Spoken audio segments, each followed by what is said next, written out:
Good morning, everybody. How's everybody doing this morning? Good morning, good morning, good morning. Ugh.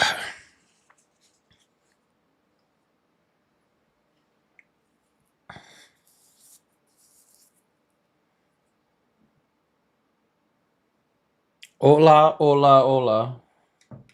And they said, hola, hola.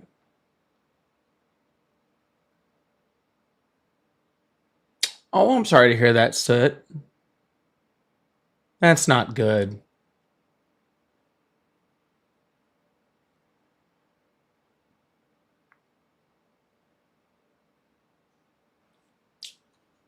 Well, I hope that you recover well. I hope you have someone to talk to make it through that. I've gone through my fair share of existential crises in my life. I just hope you.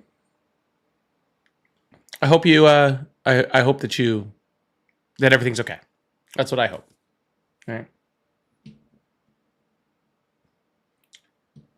right. Actually, that song. Well, that song I was singing is actually is a is actually an Italian song. Funny enough, I know it says "Ola" in there, but it's actually an Italian song. Yeah.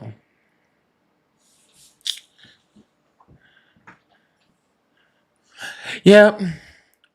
Speaking of the Chargers, I actually got my Chargers hat in this week. I'm super excited. I actually got a Chargers like a Chargers like I don't know. It's like a quarter zip like polo type of thing. It was really cool, but it was too small, man. I had to send it back. I sent it back yesterday and ordered the new one today.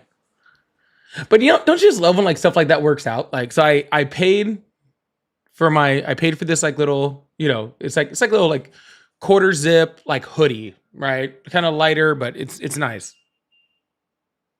Hell was that? So I paid for it. I get it. It's too small because I'm fat. All right. And what is that noise? Oh, I thought the house was about to explode. Anyways, so I return it. They don't do it. They don't do exchanges, right? So they were just like, okay, we'll give you like a gift card. We'll give you like a gift card to to for the money worth it. That's good, for you to be able to use. I was like, cool. Well, they gave me the gift card, and the hoodie that I had bought was now 30% off. Isn't that cool? So I saved 30% on the hoodie when I went to go rebuy it. Which I was going to use to get another hat. That's what I was going to do. But I was like, "Hey Ari, what hat should I get? Like, what new hat should I get?" And she was like, "What kind of hat you should get is me to get her a new hoodie." So that's what I ended up spending the money on instead. So the hat I bought for myself was actually not a hat, and it was actually a hoodie for for her. So yeah.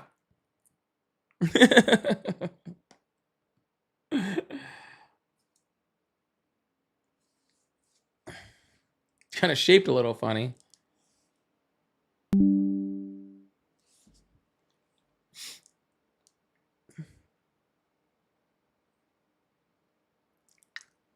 No, I couldn't figure out what the sound was. Someone says a smoke. It was not a smoke detector. Okay, that would drive me nuts. What it actually was Ari pinging her phone. So,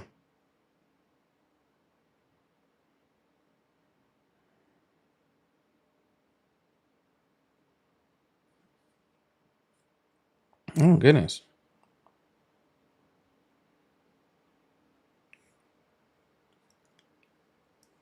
Good morning, everyone. Good morning. Welcome on in. Welcome on in.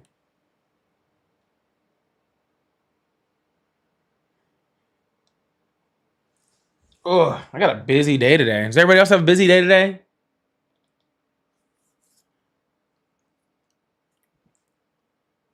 Anybody else have a busy day today? I'm busy. I got this. Then I gotta go buy shoes because you guys know I play tennis with my daughter, right? I'm about to break my ankle wearing the shoes that I'm wearing, so I got to get new shoes.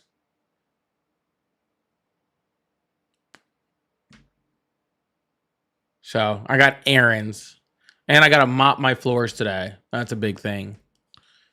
But then if I do all of that stuff, well, regardless of whether I do all that stuff, it doesn't really change anything. I get to get my tattoo finished off this evening, so that's really cool. So that's fun. That's always fun. So I'm really excited about that. Mm.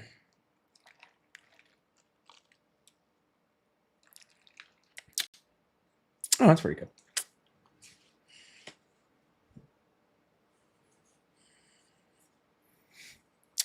Someone asked about the Chargers playing tomorrow. Look, it is truly any given Sunday, right? It's truly any given Sunday. You never know who could win what game. All right. All I'm saying is good luck to Jackson Dart. That's all I gotta say. Good luck to the young man. He's lucky Khalil Mack's not playing.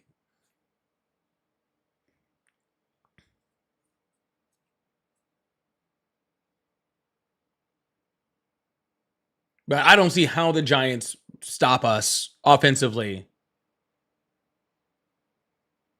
And besides Malik Neighbors, I don't think anybody on the Giants offense scares me. So.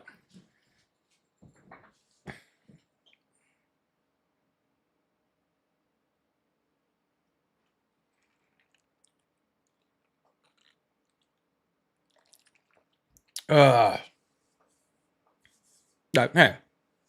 Sorry, I forgot about Scatabo.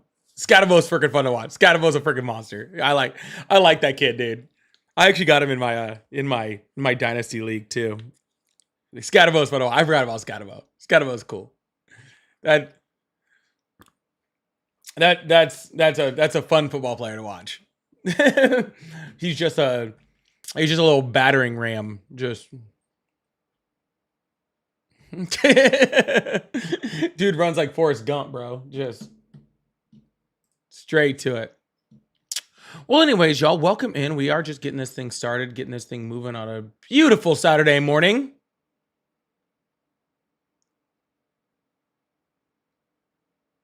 On a beautiful Saturday morning. I got my Dunkin' coffee. America runs on Dunkin'. I don't know if you know that. They're not a sponsor. All right, but just thought I'd let you know.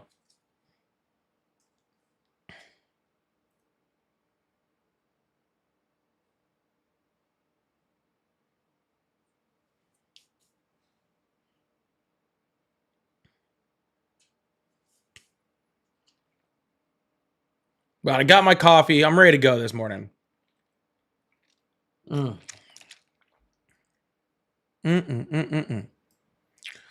All right. Well, as always, I'm just waiting for a few more likes to get in on one of my accounts over here. We got about 800 left to go and knock that out, and then I'll start going to some guests and have some fun like that.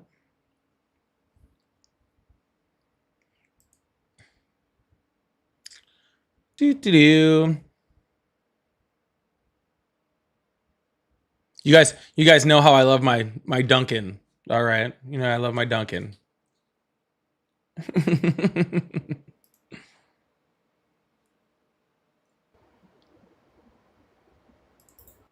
Little inside joke for y'all that little inside joke for you guys that know what the heck I'm talking about. By the way, I did get some donuts today because I was curious. Didn't sell. It's very good. Thank you for asking. Hope yours as well also. I did get some donuts today because I was curious. All right. Like, I was like, I just want to look at them. You know what I'm saying? Like, I see like what kind of sizing we're dealing with over here. All right.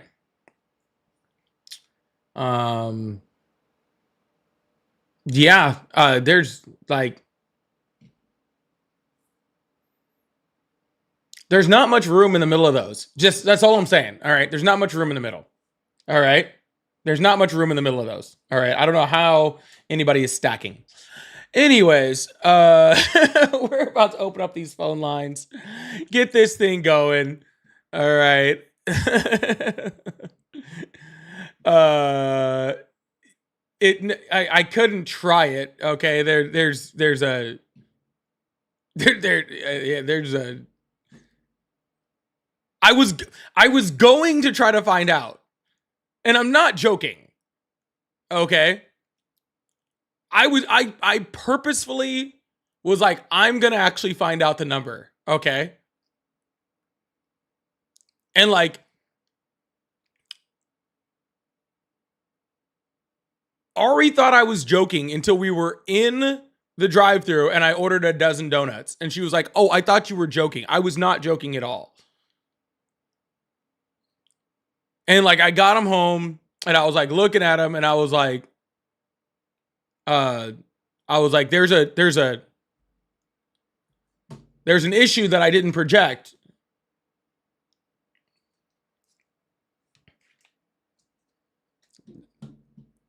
There's a donut girth issue. We'll call it that. All right.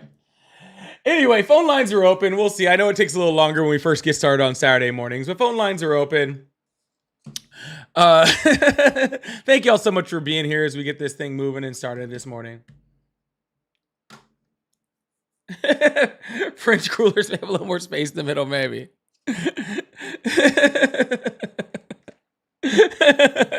I was like, I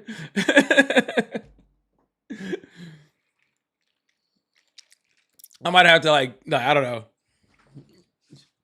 drill out the middles or something. I don't know. But yeah, anyways, yeah, we got a little tattoo therapy going on. I just got this one done. Hell, not even a month ago. Yeah, I just got this one done. Like on September 2nd. And yeah, and so now I'm gonna get the rest of it finished off, like up through here and over here. Pretty exciting. I'm excited. Morning, everyone. Morning, everyone. What's going on, Chester, VJ, Shannon? I see you over there. How's everybody doing this morning? We're just getting this thing started. If you guys that have been watching, Heathen, I see you, Alan, Corey, of course, bud. Yeah, as you guys are, I've been starting going at 10 a.m. on Saturdays, and sometimes it takes a little bit, it takes a little bit of time to get started on Sunday morning or Saturday mornings. That's okay. Once it gets started, we have a lot of fun. So please come on in, make some noise in my chat if you wouldn't mind. Hit that follow and subscribe button if you haven't already. If you do still support Trump, I do have the guest request box open if you're on the one app that allows for that, and I also have the phone lines open too, so we can get into it and get the day started.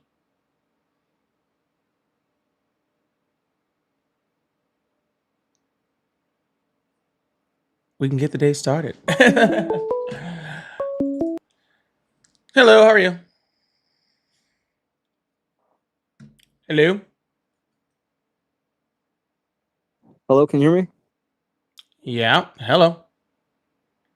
Hello. Hi, how old are you? 28. Awesome. Do you still support Trump? Yes. Awesome. What's on your mind? Hello? What's on your mind? Do you not have reception or something? Yeah, I do. All right, because it's going to be a real difficult conversation if every time I say something, you say hello. Okay. All right. So what's on your mind? All right. So in the last stream, you said Trump did nothing to help, and we're in the highest unemployment rate, right? That wasn't an English sentence. Would you like to try that again? Can you hear me? Bro, What? What did you Can say? you hear me? Dude, I'm not doing this. What did you hear Okay. me thing the whole time? Holy shit. What did you say? All right. You said in the last stream Trump did nothing to help, and you said we're in the highest unemployment rate, right? No. Oh, All right. right Okay. now Cool. we're in the highest unemployment. We're in the highest unemployment rate since COVID. Yeah, right now. Okay. All right. So you said we're in the highest unemployment rate right now since COVID, right? Correct. So the Federal Reserve September 2025 summary of economic projections shows the U.S. unemployment rate is 4.5%, with a projected decline to 4.3% by 2027.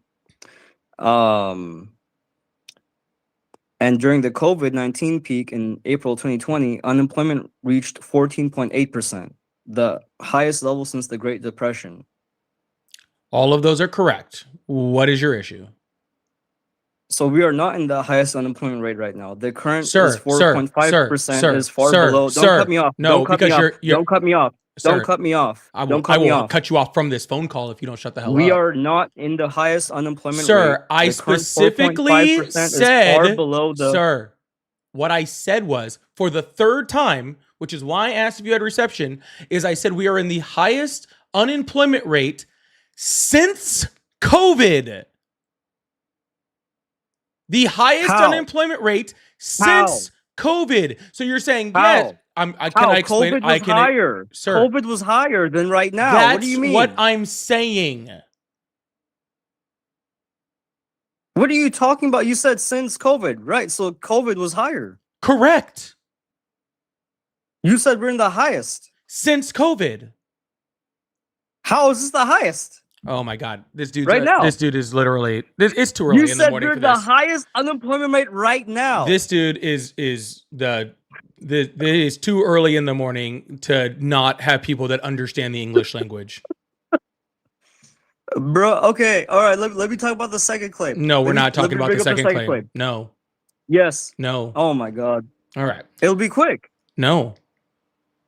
Oh, you're scared. Okay. Oh, you think I'm scared? Yeah. Ah. Okay. All right, we're gonna reopen up the phone lines. Keep this thing going. Really appreciate y'all. Thank you guys so much.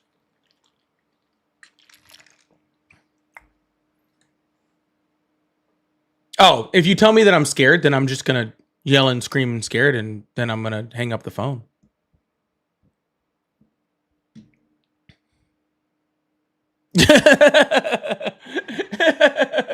If you're gonna tell me you think I'm scared, then I'm just gonna be scared and I'm just gonna leave. Guys, I know that you guys think because you guys are children that being like, oh, you're scared is gonna make me want to talk to you about something more. But the second you tell me I'm scared, I will hang up the phone on you. Because I'm scared. I can't handle it. So I have to do it. Hello? Hello, how are you? I'm good. How are you? I'm doing great. How old are you? I am 17 years old. Sorry, you got to be at least 18 to be on the live. I do appreciate you. Thank you so much. Guys, it does not faze me at all. I'll just move on. Hello, how are you? Hey, stupid son of a bitch. You are scared. You wouldn't let that other guy talk. You're a piece of shit liberal. You don't want to talk facts. You just talk over the other guy. You're a fucking piece of shit. All right. Well, it is weird to start drinking this early on a Saturday, but I guess to each their own. Hello, how are you? I'm doing okay. Awesome. How old are you? Hmm? How old are you? I'm 28. Awesome. Do you still support Trump? Sort of. It really just depends. Like, I don't know if you saw his UN address or whatnot, and he went off on the UN. That I do support. However, in his speech, he was talking about, how this is the golden age, the golden era of America and whatnot, right? I'm a single dad. I have, fortunately, just one kid. And I don't know about you, but fucking groceries haven't really dropped too much. Gas has dropped some.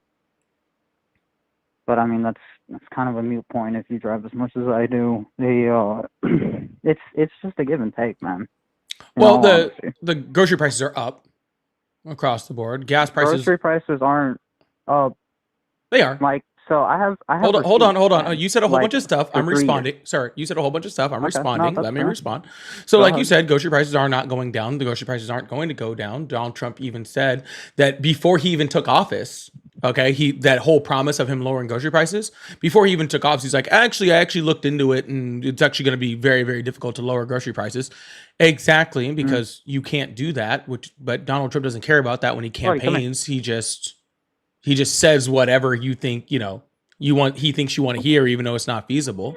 Gas prices are down, but gas prices aren't really a presidential stat because the worldwide price, the price of oil per barrel is set by OPEC, not by the United States government. So unless we do something to influence what OPEC, That depends heavily on the contract negotiations, because if you knew anything about the oil industry or are you going to gasoline let or me anything finish like my that, response? nah, not really. You can hang up if you want. That's fine. I expect you to do that. But Well, when I'm you're willing wrong, to have you're a wrong. conversation, sir, but I let you say your entire first point, and I'm just trying to respond to the things that you're saying, and you seem to have a very difficult problem letting me do that. I seem to have a difficult problem letting you respond. Yeah, I didn't cut you off at all. I let you say your entire point. You talked about the EUN, you talked about grocery prices, you talked about gas prices. So I was going back in that same direction. I was talking about grocery prices, and then I was going to talk about gas prices, and then I was going to talk about the UN speech in response to what you said. Then after that would be your time to respond back on what you would like to say. No, go ahead and shoot. Oh, You're okay, good, man. cool. So you don't mind. No, go ahead. Okay, perfect. So again, what I was saying is that the price of oil per barrel is actually set by OPEC, and it's not really a presidential stat whatsoever, unless the president goes in and influences something when it comes to OPEC, or whether if he solves something that that. Keep going. I'm sorry about that. Yeah. But anyway, so that's not really a presidential stat. But yeah, gas prices are down, and that's definitely a true thing. But regardless of any of that, the UN speech was a complete joke. He didn't go in at UN. He didn't have a teleprompter. He didn't know what he was talking about. That's why he spent most of the time just complaining about his escalator not working and his teleprompter not working. He said a whole bunch of stuff about EU and countries that didn't even make sense and wasn't even realistic whatsoever. And he's just really mad at the UN right now because they're actually putting up a good stop against Israel and the things that Israel is doing, by starving people in Gaza and Palestine like that. And Trump doesn't like that because he wants to, keep Netanyahu happy because they're like best friends, So, all right. Well, you're not unmuted yet, so can you hold on, sir? Sir, you're muted right now. So I muted you because your child was crying, so everyone didn't have to hear it. So if you could just be patient, I will unmute you, and now you can say what you were trying to say. Okay. So on the subject of Israel and Palestine, I do not give a fuck. Truly. Okay. In fact, I would wager most people have no idea what the fuck they're talking about, because that's a conflict that's been going on for like 2,000 years. Yes, sir. My argument wasn't that you gave a shit about second- Israel. My argument was that Donald Trump cares about Israel, which is why he talked like he did. About Israel to an extent. Which is and he cares about why Israel he talked in terms about. of Which using is them to end a why war. he talked like that to the UN yesterday or the other day. That was my statement. Did you watch the full UN speech out of curiosity? Yes, I did. Unfortunately, So that was a very difficult thing to watch. It was very difficult to watch the president of the United States embarrass our country like that. Yes and no, man. Like, this is the interesting thing about people. I consider myself an independent centrist. I did vote for Trump this last go around, but that's because Biden's economy was just provably terrible. But look at things like housing. Like, Trump, when you're talking about the average regular person, really hasn't done shit. In fact, I would argue most presidents going back 4 elections haven't really done shit to help anybody. Okay, I mean, look at what Obama did. Look at what Trump did in his first term. Look at what Biden did in his term. And what's crazy is Obama's first term was actually slightly better than his second term, but nobody wants to talk about that. my concern is not like everybody wants to have a hard on for Trump and the things that he's saying and doing, and it's just like, look, man, I get that, I understand that. My generation is going to be the one that has to rebuild the country, literally. Like the tradesmen that I work with are going to be the ones that have to rebuild everything once everything falls apart, because nobody cares about infrastructure. Nobody cares about, honestly, like proper living. Do you know how hard it is to start a business in America? Like Sir, all right, now you're just yapping. Okay, so let's calm down here for a second. I'm just asking. This is about the economy. No, and no, you it's wanted to know not. if I support Trump, so I'm giving you my reasons. You literally just said that Trump's not even doing anything. Some things I don't. But first you said that Biden's economy was bad. He's really not. First of all, you said Biden's economy was bad. It was not. That is provable that it was bad. Yes, it is provable that it wasn't bad, and I can prove it with all sorts of statistics. Okay, but please do. Gladly, but you also said, as somebody that lived through it, please prove that it wasn't bad. I also lived through it. Yeah. No. Go ahead. Please prove that it wasn't bad. I'm trying to, but you won't be quiet. Go ahead. Yeah, but second of all, you said nobody cares about. Sir, you said nobody cares about infrastructure. Literally, under the Biden administration, the largest infrastructure bill in the history of the entire country. That's also a lie. That's also a lie. Okay, how is that a lie? Okay, how can you prove to me that the because in literally his first week in office, do you know how many jobs? Do you know anything about economics? First off, man, for real. No, just prove to me that there was no infrastructure bill. No, I can prove to you that the infrastructure bill that Biden wanted to put forth was nowhere near the largest infrastructure bill that this country has seen, or even in the last 20 fucking years, man. Oh, really? Then which one was larger? Which one was larger than $1 trillion? Probably the $17 trillion of forward investment. The $17 trillion of forward investment for tons of different contracts. This goes back to the thing about oil. Sir, this is how I know you don't know what you're talking about. When it goes to the price of oil, all of these companies negotiate a bulk pricing. So you can look at the price per barrel. He doesn't want to listen. This guy just wants to yap. Man. Okay, you don't know what the fuck you're talking about. Forward investment is not infrastructure investment. Oh, he ran away. Wow, that was an early morning crash out. I didn't hang out. He just fucking hung up, dude. Bro, forward investment is not infrastructure investment, nor has there been that much in forward investment. None of that is that is truly the Dunning-Kruger effect, like literally in effect right there. That was wild. Y'all, please don't crash out this early in the morning. I haven't even gotten the whole coffee in yet. Heathen, thank you so much for the $50 super chat. I really appreciate that. Go big W's in the chat for Heathen for my bar tab later. Yeah, I'm probably going to need it after all of this. So thank you so much, Heathen. Big W's for that. And Miss Allie, thank you so much for the $10 super chat also. I really appreciate that. Thank you so much. Thank you. Big W's in the chat for both of them. Hello, how are you? Hello. Hi, how are you? Good, and you? I'm doing excellent. How old are you? 18. Awesome. What year were you born? 2006. Awesome. Do you still support Trump? Pardon me? Do you still support Trump? Actually, no. I just came to say I hope you have a good day, man. You too. All right, we're going to move on to the next person. We're gonna keep this thing going. I really appreciate y'all. By the way, Biden did have the largest infrastructure bill in American history. By the way, just thought I'd let you guys know.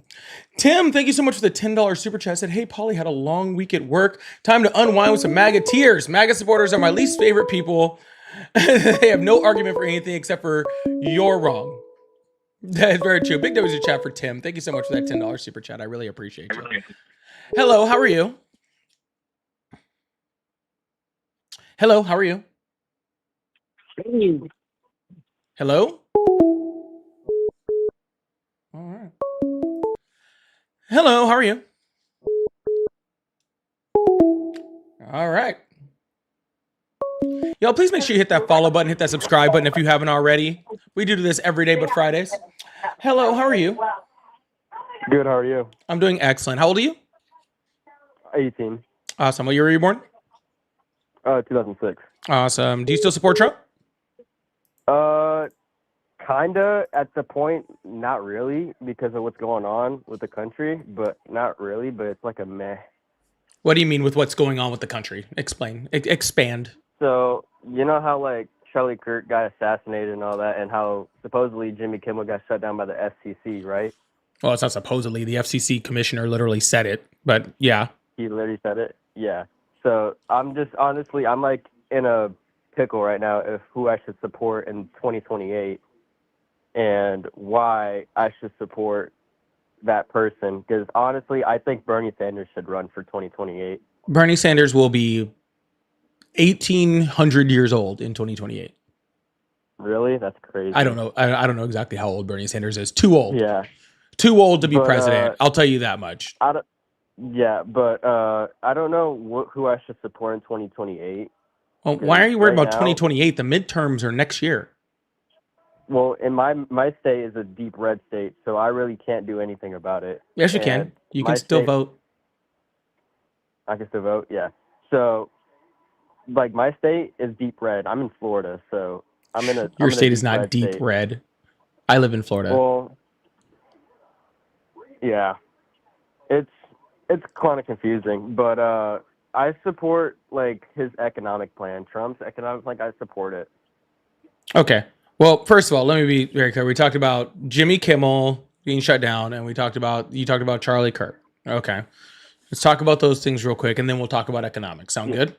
Yeah, that's good. Okay. First of all, what happened to Charlie Kirk was a horrible thing, but that was not something that was done by the left. Okay. That was something done by a person. Okay. A horrible thing done by a person, but it was something done by a singular person, not something that happened with the left, with an administration, with the Democratic Party. All right. Yeah. On the other hand, the shutting down of Jimmy Kimmel, the shutting down of Colbert, those are things that are coming directly from the Trump administration. So let's not put those two things together. Okay. Does that make sense? Yeah. Okay. So one side is just specifically trying to take away your free speech, and they're really not trying to hide it. Does that make sense? Yeah. Okay, cool. As far as economics, first of all, do you have your TV on in the background or something? Yeah, my bad. I'm watching Yeah. college football. Yeah, can you mute that or something? Yeah, I got you. Thank you. Hey, man, I'm watching USC. USC better win. So I thought the USC game started at noon. yeah, I'm trying to watch that. Yeah, that doesn't start for another hour and 20 minutes. But anyways, what do you like about Donald Trump's economics? How he's making all these countries with the tariffs and all that, and how we are having consumer goods come to our country, like how everyone's basically owning up to Trump for what's going on. All the cheap labor is going towards us. I'm taking a guess. That's what he said in a interview or what the hell it is that had said with Trump or what the fuck it is. My bad. I'm like stuttering. It's crazy. You're But good. I don't understand what you're talking about with cheap labor. I just don't understand what you're saying. tariffs, with the tariffs, Mhm. the tariffs he said he's going to put like 200% tariffs on China, and China came back and clapped back with tariffs, and then China backed down, and now they're sucking up to Trump with economic plans with the tariffs, and Canada and the EU made a deal with Trump, and they're going to be like not increasing but lowering their prices with Trump with economic trade, and Canada, same thing with Canada and Britain. And Okay, so let's just be clear here. Okay, about 85% of what you just said is inaccurate. Okay, so about 15% was right. So let's make some corrections here. One, China raised the tariffs, or United States raised the tariffs on China. China then raised the tariffs back, and China didn't lower their tariffs back until the United States had already lowered their tariffs. Okay, so it wasn't that China lowered their tariffs so the United States lowered it. It was the other way around. Donald Trump's administration folded and backed down on tariffs, which is the reason why China backed down on theirs. So we were the weak ones there, not the other way around. Yeah. Canada isn't even in negotiations with the United States. Okay, so they haven't dropped anything. Actually, they have, again, increased tariffs at a significantly high rate against us, which is actually hurting the American consumers. Third of all, while the Yeah. EU and the UK have made trade deals of some sort, none of those trade deals actually lowered any of our prices. Actually, they increased our prices of things that are actually coming into this country. They just lowered our ability to export, like things like cars, but really that wasn't really a problem to begin with, just because American cars don't have a huge export into places like Europe and the UK, so it's not really an issue. And actually, the UK's trade deal actually made it cheaper to import UK cars like Jaguar and stuff like that to the United States. Again, not a huge effect because again, we don't see that many like, UK cars on American roads, but that's not the point. But regardless of any of that, who pays a tariff? Who pays the tariffs? I don't know personally. I'm not that big into that stuff, but I don't Yeah. know. So That's let's the thing. start I'm like, there. Okay. That's the thing with me. I'm just confused of what's going on with our country, and how we're just like divided by two sides, and how we should just all come together. That's the thing. I'm just confused at what's going on. Okay. Well, let me be very clear about tariffs. Let's start with that. Okay. Tariffs are paid by the importer. Okay. So when Donald Trump says I'm putting a tariff on whatever country, doesn't really matter, right? Say Canada, right? When Donald Trump says I'm putting a 100% tariff on Canada, which he hasn't done, I'm just making an example. All right. Then that means that when we, the Americans, get stuff from Canada, Americans have to pay 100% more. Okay. Yeah. Canada doesn't pay anything. All right. So we're not, this isn't like they're paying all this money towards it. It's just a tax. It's literally a tax, because what happens is, unless for some reason those companies can have the margins where they can eat the cost of the tariff, which the large majority of them don't, they then have to take that cost of the tariff, then they have to pass that on to the consumer.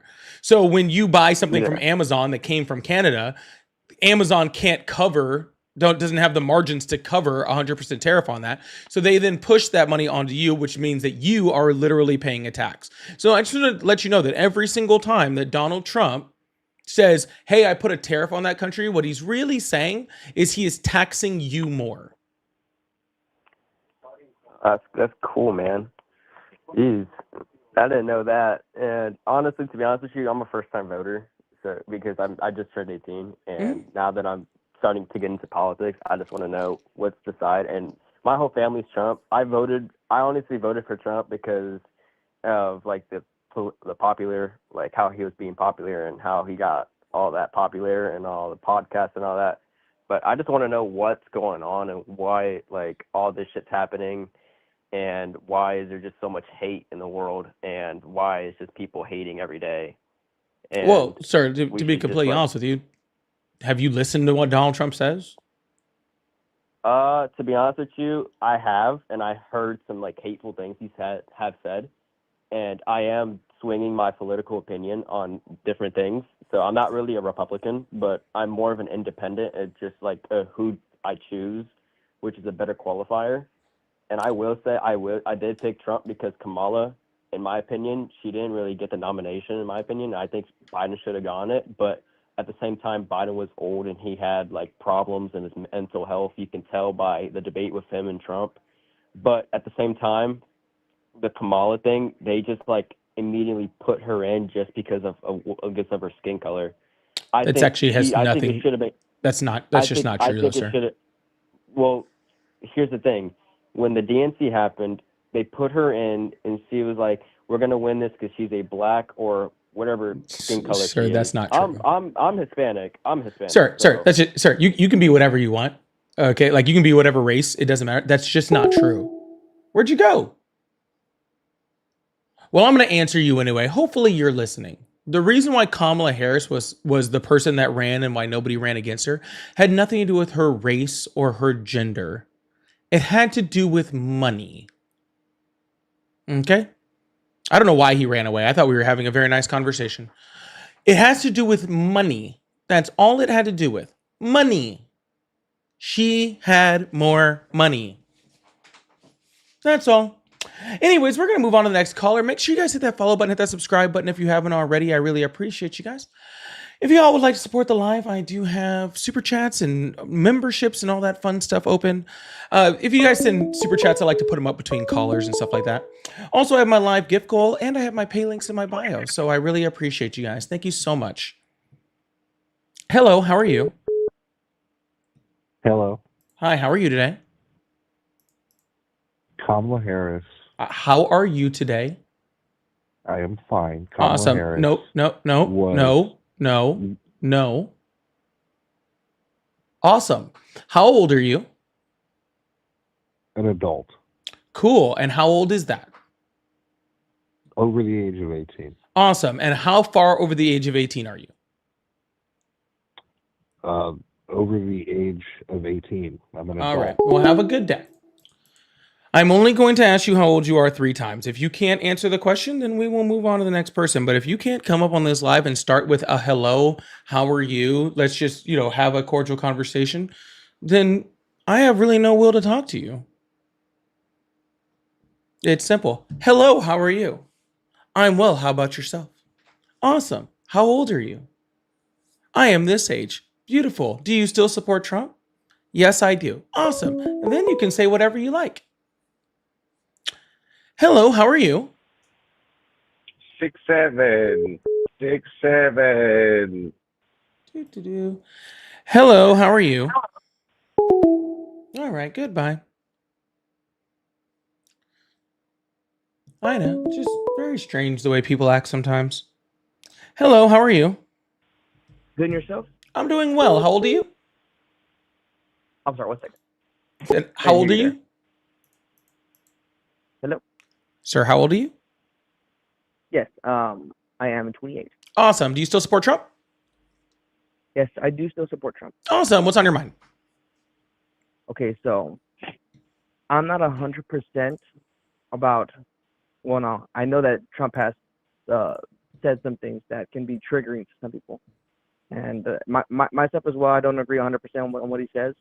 And I think he just says it to get a rise out of people. But that's not the point of why I support my side. The reason why I support my side is I don't agree with the ideologies of the left. Mainly stating, I mean, I don't think that all Democrats believe in certain ideologies. But if you're silent to it, that means you are silently agreeing to it. So What that's ideologies? my take on it. So neo-Marxist things. Neo-Marxist things? Like what? Yes, like queer theory, trans theory. Queer theory is not neo-Marxist. It has its basis. It has its basis in Marxism. First of all, queer theory is not a fucking thing. No, Second of all, what are you talking about? okay, Neo-Marxist? so That's a joke. I understand what you're trying to get at, but the thing is, to be an actual neo-Marxist is a stateless, it's a familyist, and a actually can't remember the full A stateless, moneyless, but classless the- society. correct. And that would be which actually means what's that considered there is communism. there's a Marxism certain within sect. communism, but yeah. I'm not saying the whole is like that. I'm just saying there's parts of it. Okay. So what I'm saying is that there's a part of the side that wants to get rid of the family, and they get through it by having queer theory and transgenders. Yeah, so you're very much confusing two very different things that have nothing to go along with each other, right? So you're describing communism, right? And communism has to do with an economic status, right? Again, like you tried to say, moneyless, classless, stateless Right. society. Hold on, The government owns the corporation. Okay. hold All right, on. go ahead. Thank you. So there's no class, there's no money, there is no state, right? It's a little complete social society, right? Like completely. That has nothing to do with the family. Actually, if you look at traditional communists, right, they actually a lot of different attempts at communism throughout our history were very sir. Let me finish. We're very very anti-LGBTQ, right? They were very anti. A lot of the things that you're even saying, those two things don't have much to do with each other whatsoever. But sir, saying that because like people like me are totally okay with trans people existing and gay people existing doesn't mean I'm anti-family. I just believe that they should also be able to have families. It's not about it existing. It's about allowing them to try to influence our kids. And how are they trying to influence our kids? Society. You got the drag schools at schools. You got certain literature that's allowed. Hold on. You said drag. What does drag have to do with being gay or trans? Yeah, they had the drag reading times, things like that. No, but sir, what is that? What does drag have to do with being gay or trans? It's about normalizing sexuality.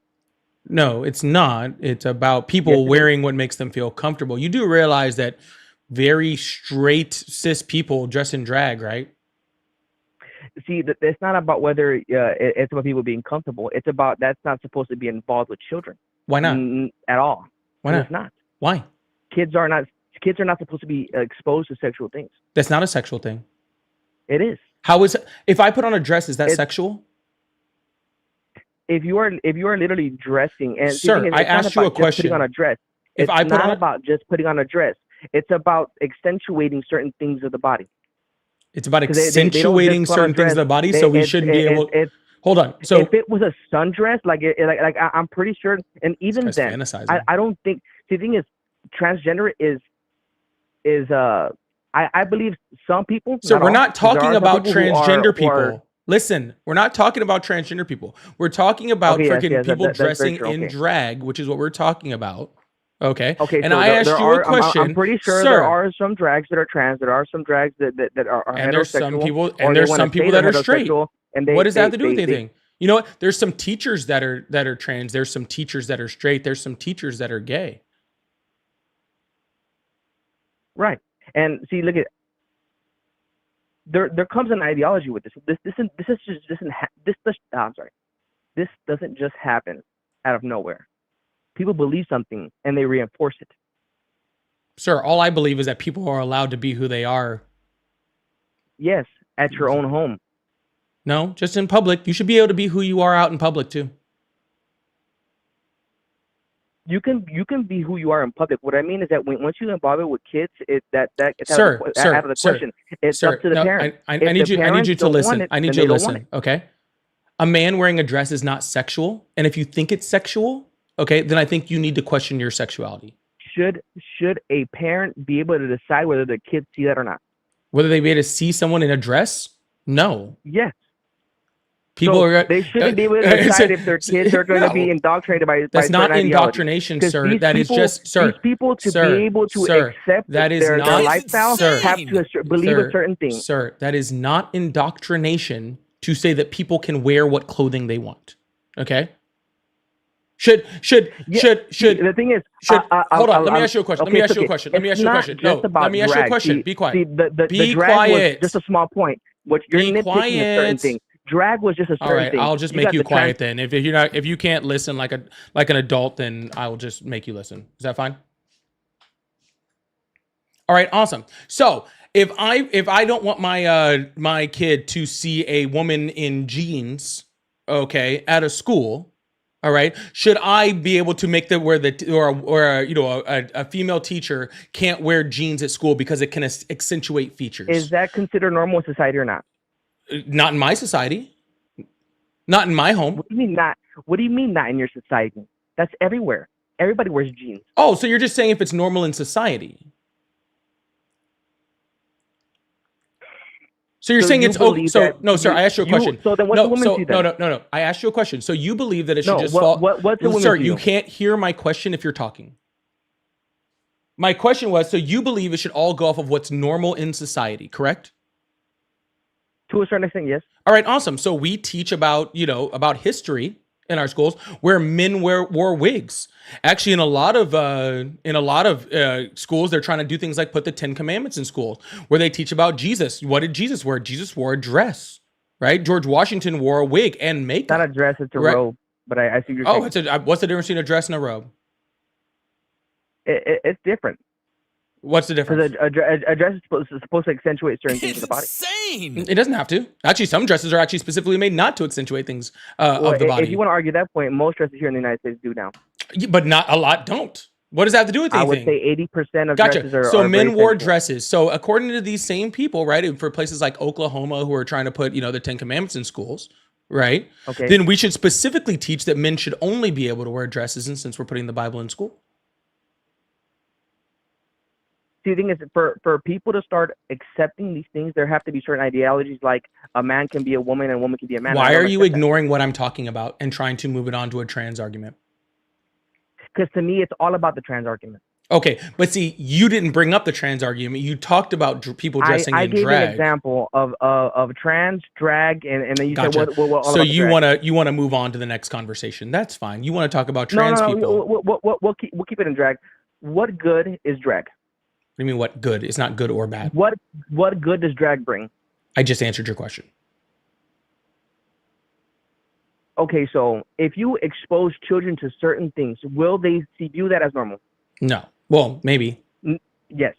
but it is normal. And so you introduce, and all But of it is society, normal. It's always been normal. A guy does guy things, and a girl does girl things.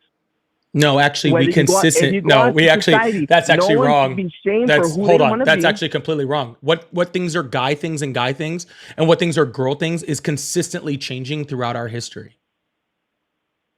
And are there not repercussions for it? No. There's Again, not, sir, it was there's not very, very crippling common. depression. Sir, it was, There's not sir, people sir, unable to live with their life. There was literally in the United States, it was common practice for men to wear tight pants, makeups, and wigs. Okay, That was and all aristocratic sorts society. of frills. Okay, that was what Yeah, was and it was considered. filled Sir, with debauchery. that's what was considered manly. Okay, and No, what that we was- consider that was- manly, that was what we considered consider debauchery, and manly they right they all now, knew it. They sir, didn't care. what is considered manly right now, and what is considered manly 30 years ago, and what will be considered manly 30 years from now, are all different, right? That's I very mean, true. look at That's very true. look at hair metal, right? That's 70s, why I 80s hair believe there metal, should be a foundation long for what flowing people believe. freaking hair, tight pants, makeup. Hell, I mean, you look at people like Prince, right? Like it almost was like the more feminine you looked, So the more what's better manly for you were society? considered. Do whatever makes you comfortable, or do what is right. There is what decides what's right. What's best for society? That's not true. For a long That can time, go wrong as well. That can go for- wrong as well. So yeah, for a long time in this country, freaking what was best for society was slavery. Does that make slavery right? no, because Christians fought against slavery. Christians fought against slavery. Literally, they taught slavery in church. There were some. That is a Christians that were bold-faced lukewarm, lie. but they weren't. Honestly, there was a lot of people who So- fought for slavery, but there was a lot of Christians that William Wilberforce fought for slavery to be taken out of in the UK. If I'm not mistaken. Exodus 20 literally teaches you how to beat your slave. I understand what you're saying. Okay, so Jesus said in the New Testament, it was said before that you could divorce your wife and give her a certificate. But I tell you that it was not supposed to be used that way. But because of hardness of heart of you people, the Lord allowed it. The same way, slavery is the same thing. It was not supposed to be accepted. The Jews were taken out of slavery. But because of their hardness of heart, he put a lid on it to not let it go a certain way. No, actually, if you want to go that's that actually way a as well, lie. then you could go to the Philemon and the That's a lie. Paul tells hold on. the slave owner, hey, I saved this brother. This was your past slave. He's your brother in Christ. Take him back no longer as a slave, but as a brother in Christ. Yes, because the Bible You're no longer specifically, slaves. sir, stop talking. Sir, the Bible specifically says that you can't make lifelong slaves out of Israelites.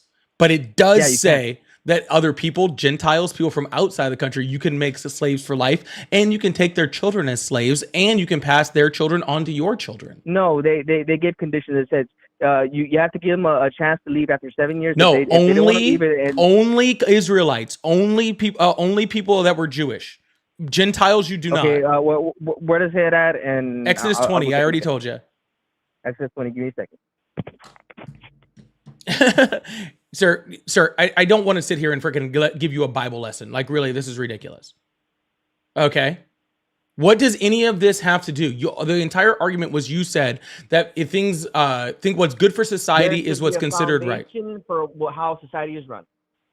Sorry. So what you're really just saying is you think Christianity should be the foundation for how things are run. I believe Christianity is the best way to do it. Why? The biggest atrocities in this world have come because of Christianity. No, this is not the biggest atrocities. If you look at atheism, it also killed millions. How? Maoist China. Maoist China wasn't atheist. What was it then? Oh, are they Tao? It wasn't atheist. Sorry, it wasn't atheist, but it wasn't God based. Oh, yes, it was. What are you talking, sir? Throughout our history, we've had God-based religions. Wow, I was good with Tao. That was a good pull, wasn't it, sir? Friggin', what about the Crusades? The Crusades. I don't agree 100% with the Crusades happened. I know that there were Islam was conquering the Christian nations and enslaving them and killing them if they didn't want to change religions, and they went to go fight. That the first one I can kind of acknowledge that. The second one, not so much. Okay. Well, anyway, sir, slavery was actually very well promoted in the Bible. Actually, specifically, they gave slaves the part of the Bible which taught people how to be good slaves. Christianity very much supported slavery. I know And what I'm you're still talking talking, about. and I'm says- still it talking, says and I'm slaves still obey your talking, and masters. I'm still talking. I'm getting Okay, really go ahead. tired of getting cut off every time I say 3 words. Okay. But what you're really saying is, I don't want freaking, I don't want gay people to exist. I don't want freaking trans people to exist. No, no. Sir, I'm again still No, talking. you're putting words in my mouth. Sir, then you have I a never chance said to that. respond when I I'm said- done I said that fucking you can speaking. be- you can Then be the way you'll you have a wanna be chance at to home. respond when I'm done speaking. All right.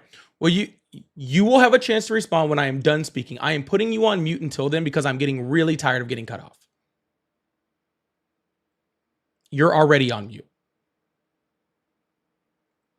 You're already on mute.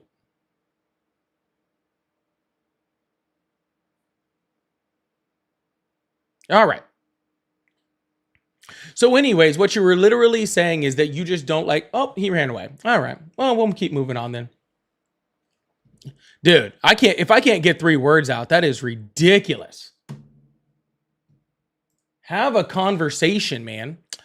Anyways, we're going to move on to the next person. Lasco said, I don't know what that means. MAGA will dominate U.S. politics for 50 years. That's weird. Thanks for the $2, though. Angela said, please put this toward getting wigs out of history books. Can't have my non-existent kids exposed to all that woke shit.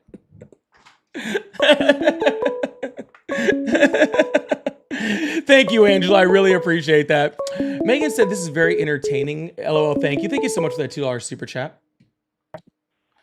And thank you guys so much for those. I really, really appreciate that. Guys, if I can't get 2 words out, I'm not going to sit here and just listen. And you guys couldn't hear it. It was really funny, but he kept screaming, if you put me on mute, I'm hanging up. Like that was a threat to me. So, anyways. Hello, how are you today? Good. How are you? I'm doing excellent. How old are you? 25. Awesome. Do you still support Trump? I do. Awesome. Why is that? What's on your mind? I think he's better for inflation. You think he's better for inflation? Yes. Okay. Care to elaborate? Well, why do you think? I'd like to hear why you thought we had inflation from like 2021 to 2024. Well, sir, that's kind of a false question. We almost always have inflation. Why do you think we had such a run-up of inflation? Yeah, there was actually Biden. quite a few reasons why we had a huge run-up to inflation. There was large government spending over the end of the Trump administration, at the beginning of the Biden administration, especially when it came to COVID, right? So that was very inflationary. We had the shutdown of factories and, demand for a high demand for durables, with shortages in that, which helped lead to inflation. We had rising oil costs due to the OPEC Plus deal. That added to inflation. We had things like the Russia-Ukraine war, which added to inflation. We had the shutdown of shipping lanes. We had lots of reasons why we had a high level of inflation. Supply chain issues. I will give you that. Trump first, what it really was, and you kind of got it, was the government spending. And Trump did it too with the stimulus checks, right? He spent 2 or 3, those stimulus packages are like $2 or $3 trillion. But then Biden came in and spent also that, basically, and a little bit more, I think. Wrong. But here's what I don't understand about Democrats and just what they think about the economy. Because just for your viewers out there, where inflation comes is from the government. Anytime the government prints money, artificially inflates the money supply, that's where inflation comes from. When we cut those stimulus packages for $3 trillion twice, we devalued everybody's dollar, right?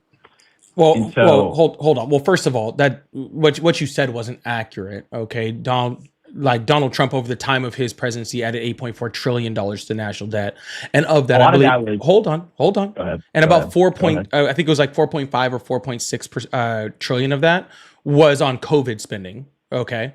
And Biden administration came in and did COVID spending and only spent like 2.3 or 2.4 trillion on COVID spending. So if you're talking about that super high amount of money that was being spent, Trump was double. Okay. Yeah, and honestly, well, I think Trump spent. You're right in the fact that he spent a lot of his first administration. But a lot of it was the COVID thing at the end. That's like, if you go look, I was looking at it the other day. That's what put him over the edge over spending over Biden. No, But Biden's entire combined amount with COVID spending and non-COVID spending combined doesn't equal Donald Trump's COVID spending. you're gonna see that $2 trillion. And Donald Trump has already added $4 trillion in new debt just with the big beautiful bill, which will almost match what he's already added. He's only been in president for 8-9 months. What he's already added is already closing in on how much Biden added his entire presidency. No, I think what you're looking at maybe is estimates. He did not add $4 trillion in the last 8 months of the presidency. No, he did it. But I mean, he did it in one bill. he did it. The big beautiful bill adds $4 trillion. It's in the bill. They asked for a debt ceiling raise of $4 trillion in order to pay for the big beautiful bill. Okay, so here's what Democrats are saying. Like, okay, if we cut, because you're saying it's because we cut everything, right? We cut spending. Because what do you think is raising the deficit then? How are we raising the deficit if we're cutting spending and increasing revenue with tariffs? Well, hold on. If we're cutting, first of all, we're not cutting spending. Government spending is at an all-time high. I thought we were cutting Medicaid and Medicare, and everybody was dying in the streets. You are cutting not Medicare. You're cutting Medicaid by a whole bunch of money. But if you're just cutting Medicaid and then spending that money on other things like another lowering of corporate tax rates, then it doesn't matter. You're still adding to the deficit. Trump is. I don't think he goes far enough with it. I wish he. If we're up to, I think if we're up to a lot of Republicans, I think he should cut a lot more. But I think the Democrats totally disagree with that. And I've never understood that with progressives and liberals. Like, okay, they'll always say he's not cutting money. Well, they'll always be like, a big thing for liberals is they want health care for all, right? And a lot of that.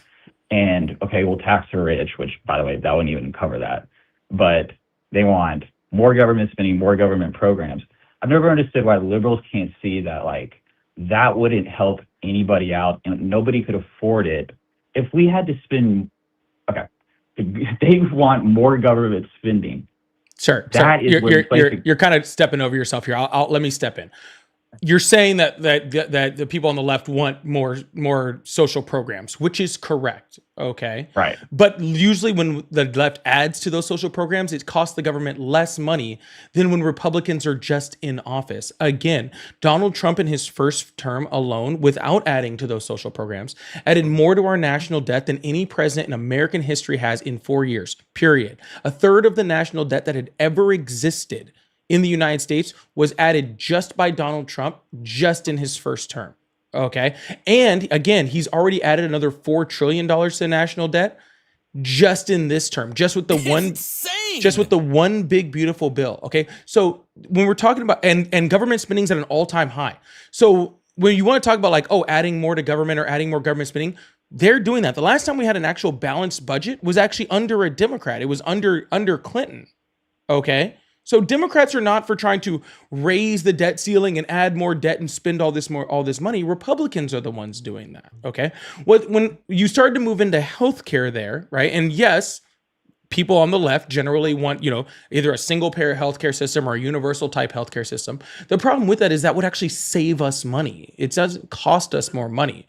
Right now, U.S. taxpayers are not only, paying their insurance costs, paying their co-pays, right?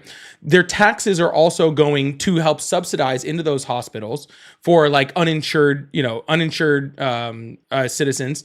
And our money is going to subsidize insurance companies that we're also paying. So really, we're paying for healthcare 4 different times out of our pockets, which literally, if we just cut that down to just paying taxes and those taxes covering our healthcare, we would actually save like 2/3 of the money that we already spent on healthcare. We'd be paying only about 30% of what we spend on healthcare right now. We'd be spending if we went to that. You like how I let you talk and not interrupt you?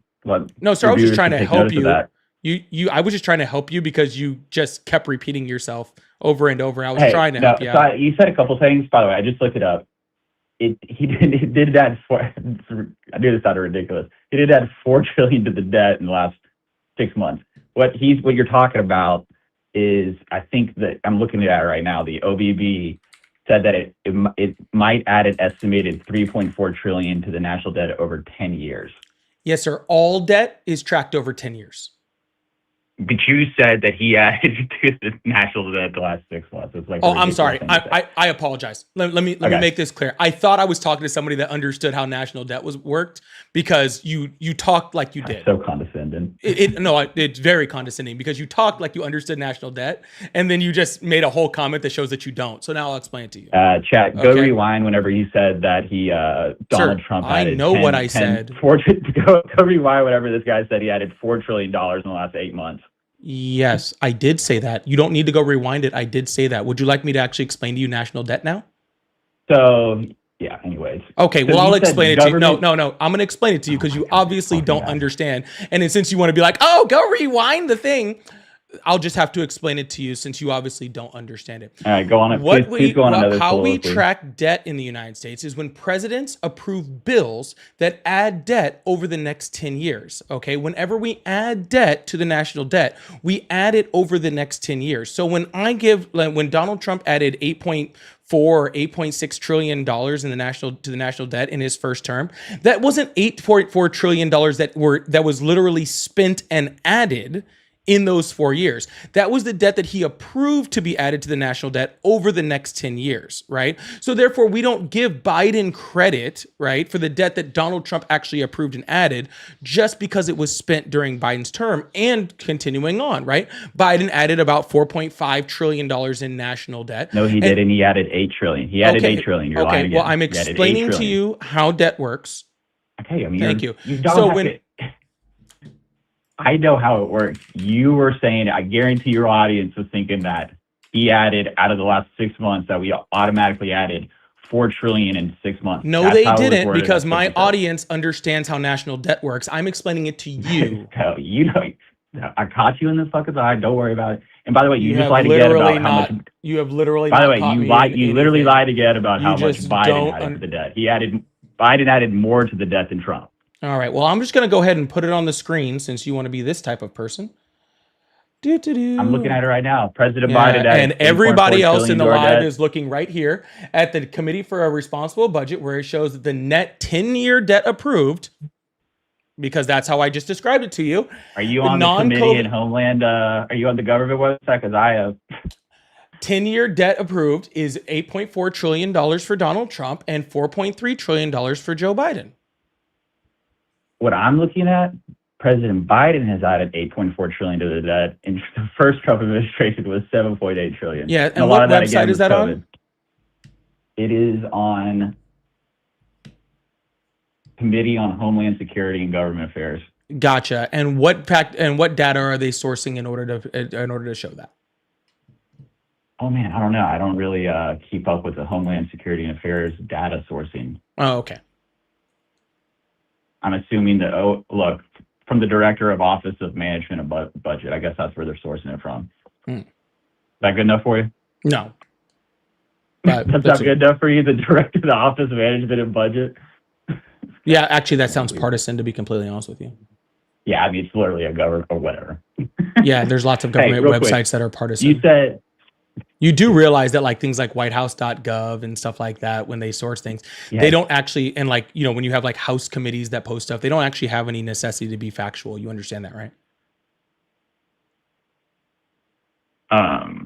Hey, you said that when government spending, you said something that I want to ask you about this. You said that when Democrats increase government spending, that will save money over time. That's not what I said at all. Oh my. Okay, so what did you say? You should really learn to keep track of this conversation.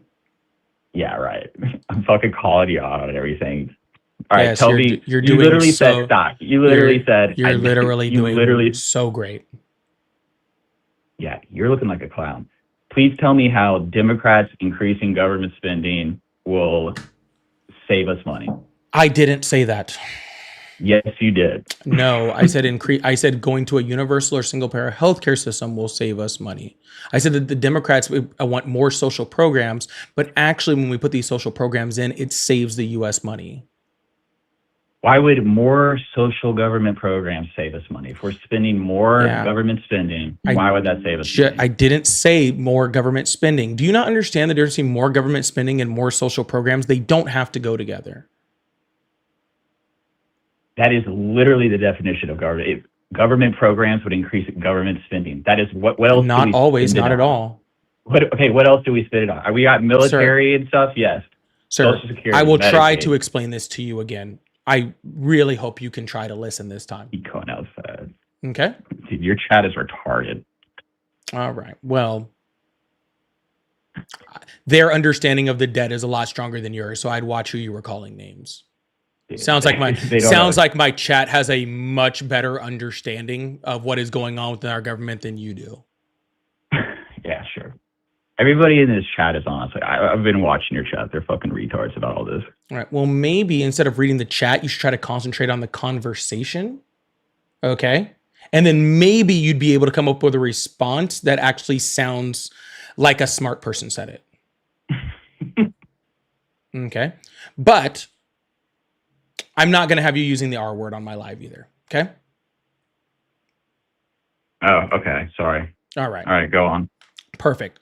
So what I very much explained to you is that we already pay our healthcare services 4 different times out of our own pockets as U.S. citizens. Okay.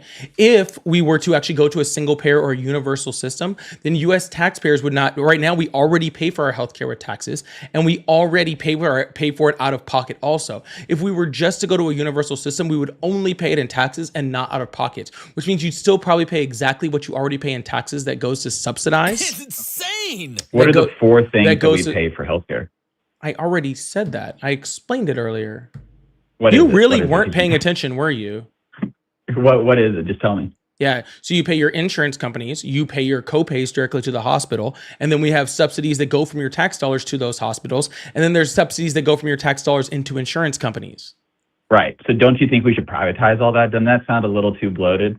It is bloated. Don't you think healthcare would be better privatized instead of from the government? No, this is the privatized system. Obamacare is not. We all support Obamacare. Obamacare is privatized. System. Okay, the Obamacare is privatized. Where does Obamacare get the money? From people paying. People paying into what? We paid it. They're insurance companies. You think Obamacare is the government paying insurance costs? You do realize everyone on the ACA pays their insurance companies, right? Did you think that the ACA was a freaking universal healthcare system? All right. Taxpayers fund the subsidies provided through the ACA marketplaces. I like how you're acting like, I'm looking at this chat. It's like a crazy different reality that you guys live in. Yes, of course we pay for the ACA. That's the whole thing about Obamacare, you idiot. Go look at it. Taxpayers fund the subsidies for that. Everybody, I mean, you guys are like delusional here. Sir, if it has a... Go fucking look it up, dude. Go look it up. You don't think that taxpayers pay for the ACA? Sir. What do you think that money comes from? Sir, okay, let me ask you a question. Let me ask you a question. Where does the taxpayer subsidies, where do they go?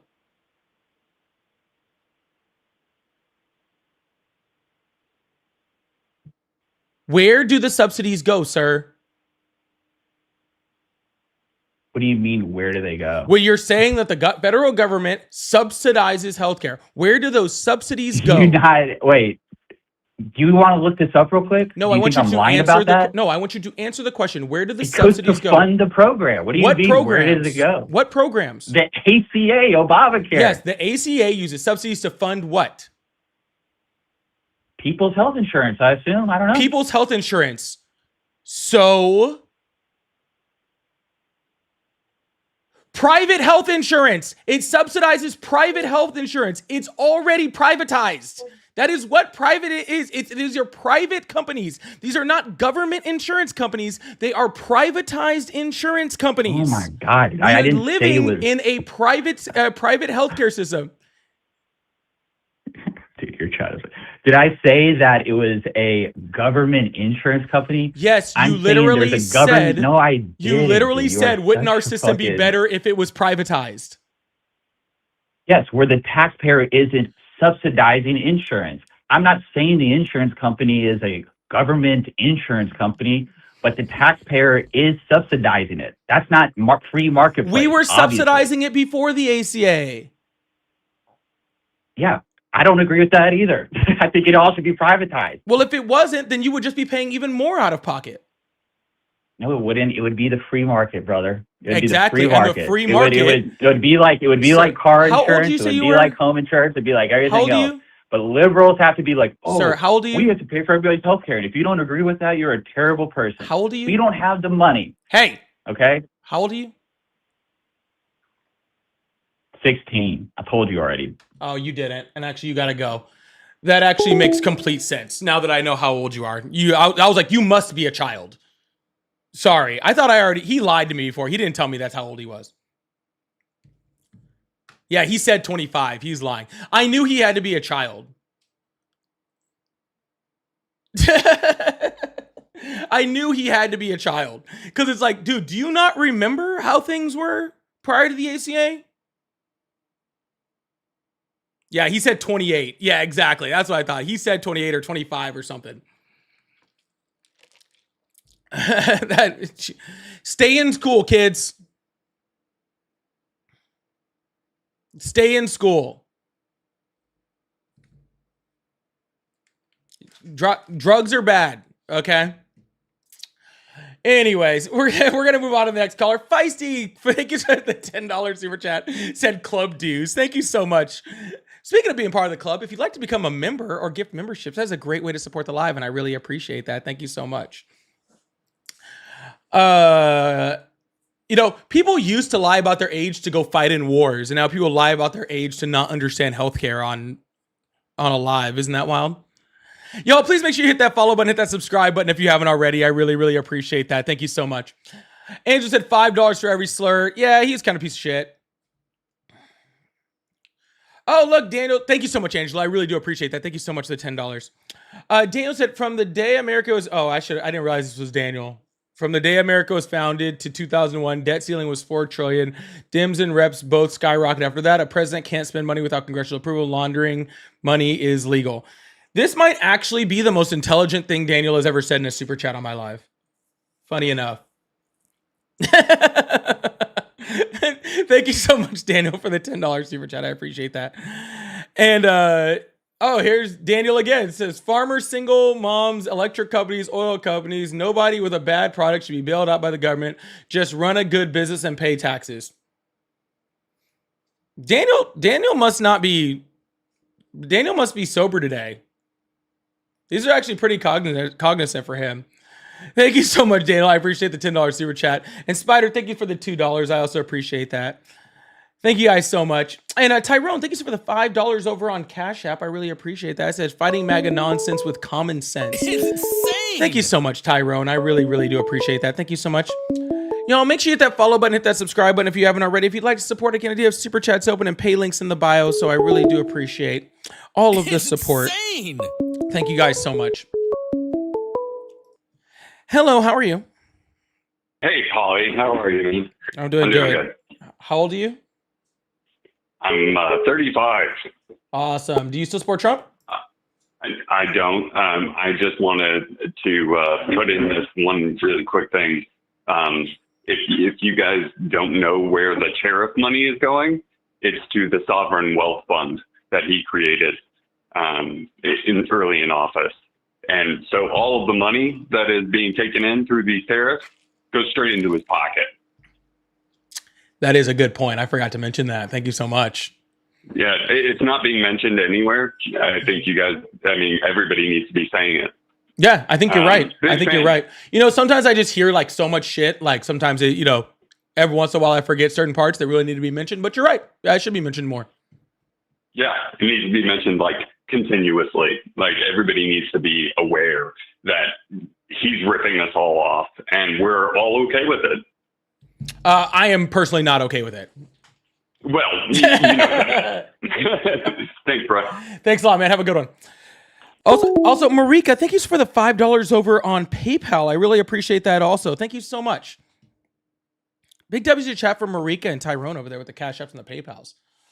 All right, we're going to move on to the next caller. Oh. Hello, how are you?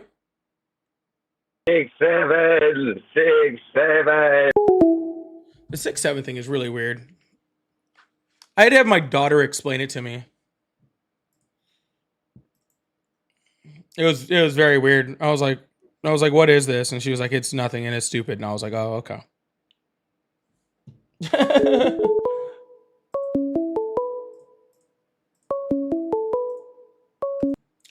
Hello, how are you?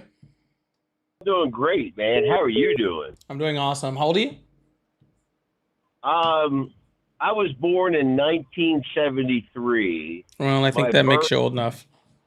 August 1st. I'm 52 years old. Awesome. Do you still support Trump? What's that? Do you still support Trump? I don't support any politician, but I was just watching you, and you were on the phone or talking to somebody about health care and how much it costs. Mm-hmm. And I wanted to say about health care. When I was 14, 15, 16 years old, working construction, doing manual labor and whatnot, we had health insurance back in the 80s, the 90s, the early 2000s and whatnot. But we paid $15 a week out of our paycheck. Okay, so it was like healthcare wasn't optional. They just automatically took it out of your paycheck for your hours of work. You work 40 hours, 50 hours, you work for a company, you get a paycheck. Yep. But like the taxes, FICA, Social Security, Medicare. Did you know that Medicare is a separate tax? Yes, I did. And versus Social Security? I did know that, yes. Yeah. But back in the day, we had health insurance. And I used to pay, $15, $20 a week. And they took it out of my paycheck before they paid me. They took all the taxes out of they made the company that I worked for pay the taxes before the company gave me my paycheck for the week. Yes, this has been a large change where we again prioritize corporations in the United States prior to workers' rights, right? My health insurance when I was in my mid-20s, 30s, and I'm married at 28 years old. Now I had been with a partner for many years, but after 4 or 5 years, then eventually we got married in 1998. No, I apologize. We got married in 2001, December 6th, in Key West, Florida, at Kelly's Beach Club. And Kelly McGillis is the chick from Top Gun. She owns South Beach in Key West. Anyway, that's a side point. But as a steel worker and a fabricator, a welder, construction worker, whatever, if I was injured for any reason, whether I was driving my car or I was injured on a job site, if I spent 4 or 5 days in a hospital or whatever, my medical bills for the hospital were covered 100%. So all right, sir, let me cut you off for a second. I'm sorry, this is kind of going off. Well, yes, in the United States we have changed. Barack Obamacare came along and it changed all that. Sir. You know what I pay for health insurance now for me and two Sir, children? this changed well before the ACA.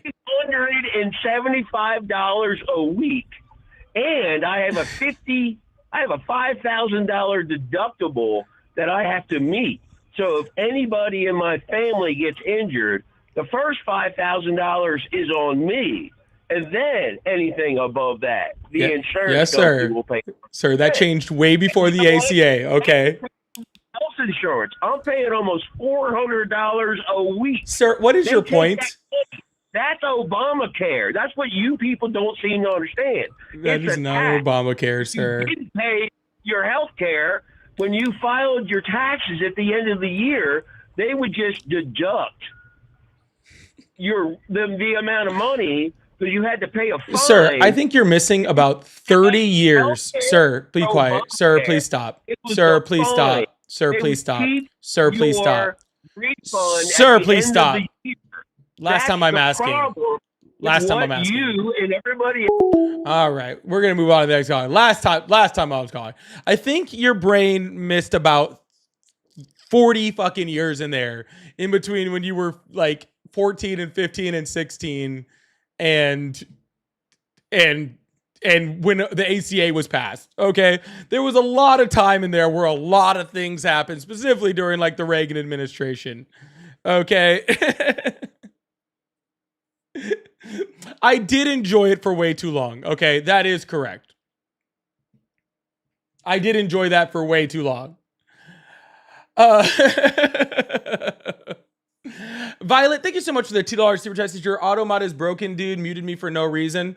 It shouldn't be muting people for no reason unless you're using caps, whether you're spamming or you're cursing. Usually those are the things. And it does, it kind of messes up sometimes, but it's kind of the price we have to pay because people don't know how to act in the live. So I'm sorry. I'm sorry. Sometimes it's going to pick up wrong things. I apologize, Violet. And Ark, thank you so much for the $5 super chat too. I really appreciate that. We're going to move on to the next caller and keep this thing going. Guys, we only need one more of these little tiny dinies so I can move on to the next little goal over there. I'd really appreciate that. Also, Gracie, thank you. Gracie, thank you so much for the $10 over on Venmo. Says, why don't MAGA understand Kamala VP that if when Biden steps down or unable to continue serving, the VP steps up? Poor ignorance. Yeah, 100%. Yeah, that's what the purpose of the VP is. That's the whole thing. That is the thing. Hello, how are you? Yo, what's up? I'm 23. I did vote for Trump. I don't trust no one anymore. Epstein's dad being a Mossad agent, that kind of did it for me. What's your take? I do not have a take on your conspiracy That's not a conspiracy. Yeah. That's literally the definition of a conspiracy theory. Yeah. Well, you're on YouTube right now. Correct. That's not a conspiracy. No, me being on YouTube is not a conspiracy. That is happening right now. What's up? All right, guess we're moving on to the next person.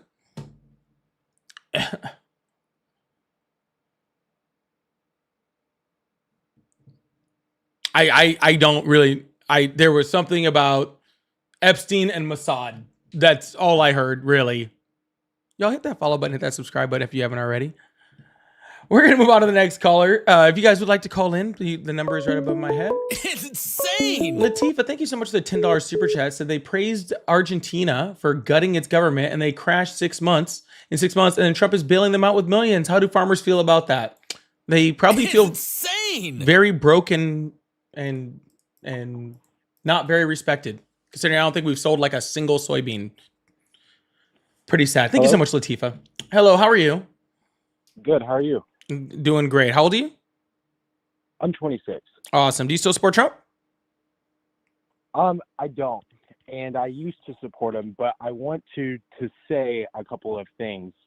The thing is the way that I feel about politics is that I feel like no matter which side that you vote for, it's never going to be in the best interest of the people. And the reason I say that is because there's so many lobbyists right? And there's so many multi-millionaires who are politicians, right? So it's kind of hard for me to even like get behind anyone, right? Like whenever I voted, right, I voted for Chase Oliver, right? Because like if you, I mean, there's just so many people who just take bribes, right? And so like, how do we fix that? And is it even fixable? You know? Well, getting money out of politics is an entire problem, but let's not pretend that they're both the same. Well, I'm not saying that they're the same, right? I'm just saying that You just did. Well, okay. I'm not trying to be a dick, dude. You literally did just say that everybody's the same. That's why you're voting for people like you said both sides are the same. That's why you voted for Chase Oliver. And I'm saying there's a huge difference in between the two, right? Like, is money in politics across the board? Yes, 100%. Is that bad? Yes, it is bad. Should we fix it? 100%. There's a big difference between the money that goes into donations for Democrats and even a lot of Republicans, right? And then the money that like people like Donald Trump have put in, like that literally like quid pro quo, like you like look at UAE for example. Okay? UAE is a perfect example.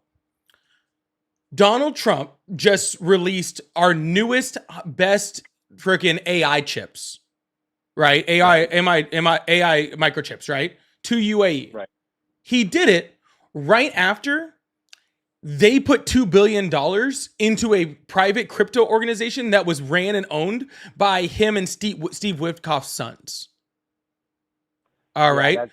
He only took the money after he got the $2 billion from the UAE. Right. And then he allowed what could possibly be a national security risk to happen based off them purposely giving him money. All right. Yeah. I mean, he's just a grifter, right? I mean, there's so many grifters in politics, right? And I mean, I just think that like we have to come to a consensus of like, do I think that the Democrats are a little bit better than the Republicans? 100%. But at the same time, like the Democrats just let you down so many times, right? And it's not necessarily their fault. Then fix the system. Right, exactly. And that's kind of like... But you're not fixing the system by voting for Chase Oliver. You're ignoring the system. So I'm just asking, so does my vote not matter? Because at the end of the day... Of course it matters. Well, I'm just saying because the Electoral College is the one who really, truly decides, right? Well, I mean, we decide using the Electoral College. Like, for me, right, I live in Texas, right? I'm voting for James what's his name? James Talacrio or something like that. Right. And it's really not much. You have like these right and left issues, right? But at the end of the day, it's more of like the top versus the bottom, right? It's between the haves and have-nots, right? Sure. Sir, I don't know what that has to do with what we're talking about. You're saying you're voting out of the system in order to try to fix and to complain about the system. The only way to fix the system, there's only two ways to fix the system. You got to fix the system from within, or you have to destroy the system. Okay? Right. There's only two ways to fix the system. Ignoring the system doesn't fix the system. Okay? Voting for somebody like Chase Oliver doesn't fix the system. It ignores the system. That's what I'm trying to tell you.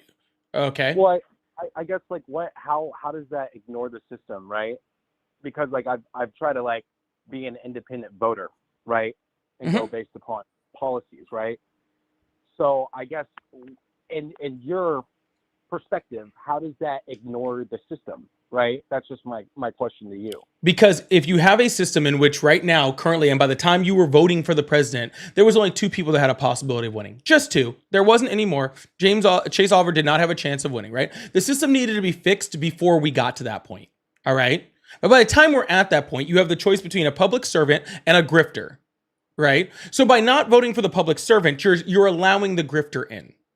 All right. I'm not saying I support the public servant or the grifter. I'm saying being absent is just in support of the opposition. You know what I'm saying? Does that make sense? Yeah, I can see your perspective. Yes. All right. But the system needs to be fixed well before that. But I am going to let you go just because I am looking for Trump supporters and I haven't had one in a second because I've been talking to too many friendlies. So I wanted to get to a point. But you need to right now, you need to start thinking about how you affect the system from the inside for the midterms next year, for the presidential election in 3 years. Like, what are we doing right now what are you doing? What am I doing? What are you doing? What are we doing to affect who these parties put in to actually help fix the things that we want? Like you're talking about, Tellerico, I forget his name, Democrat, Texas, right? Yeah, You're talking about him. All right, I- cool. You're working towards it. You're understanding. Hey, that is the way that I believe that we start to fix the system, is voting for people like him, respecting people that try to help things like that. And I support that 100%. All right. Right. And I just wanted to say this too, right? Is I appreciate you allowing me to speak, right? I think that's really awesome what you do and like challenge people's beliefs. I think that's awesome because I mean, I think I was talking, I don't know if it was like, there was this other girl that was on there that wouldn't let me talk at all. I was just trying to like have an opinion and speak on it, right? So I appreciate you letting me come on here and speak, right? Even though like, I mean, a lot of people say that, yeah, I wasted my vote, right? But I mean, at the end of the day, like, I mean, look, Texas is like the 50th in education. I'm not going to try and sit here and pretend that I'm not the most intelligent guy in the world. I'm just going off of my beliefs and what I think is right, right? Yeah. But I do completely understand, man. And like I said, I'm not trying to cut you off, but I do need to move the conversation on to somebody else. Okay. By the way, Texas is not 50th in education, but I do hope you have a good one. All right. Sorry. I'm really not trying to be a jerk, but again, I'm trying to move on with the conversation. I'm just trying to move on. I'm not trying to be a dick, man. Hello. How are you? Good. How you doing? I'm doing great. How old are you? I am 40 years old. Awesome. Do you still support from Trump? North Carolina. I do support Trump, man. Even though he is a grifter and he does his little shady deals to put a little dollar in his pocket, which I don't like because he's not supposed to do that being in power. However, he gets shit done. What's he getting done? There's a lot of things he get done. And even though he does a quid pro quo, he's out here. At least he's doing something in the Middle East. I mean, look at what happened in Gaza. He got a ceasefire for the Middle East, and he's probably planning on hopefully giving Palestine their own state. Even though he's opposing it, he's probably going to win the Nobel Prize because that's what he wants. He gets what he wants, and he's going to bring peace to the Middle East. He's not bringing any peace to the Middle East. He's literally causing the exact opposite of peace in the Middle East, and he's not going to get a Nobel Peace Prize. And there's definitely is no ceasefire. I have no idea what the hell you're talking about. Are you serious, man? They just posted it right after Netanyahu's speech.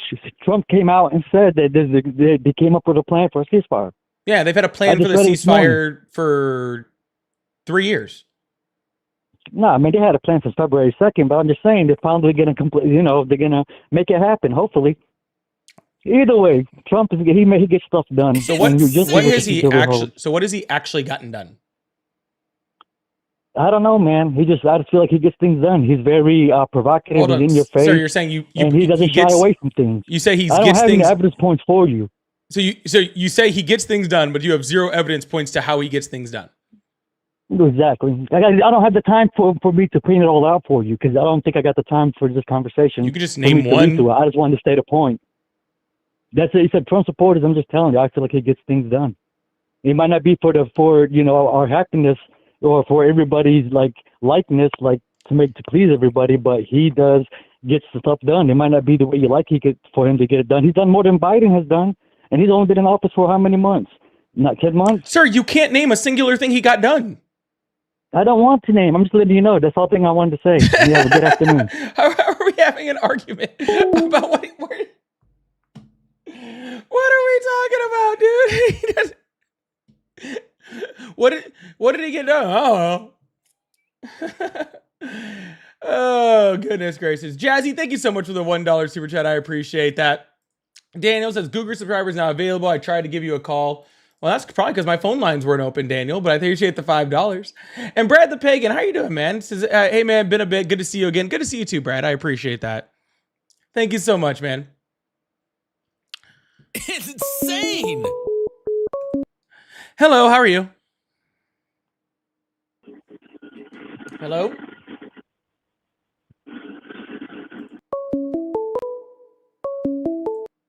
Hello? Hello? Hi, how are you? Who's this? I mean, who's this? You called me. Oh, my bad. Wrong number. All right, dude.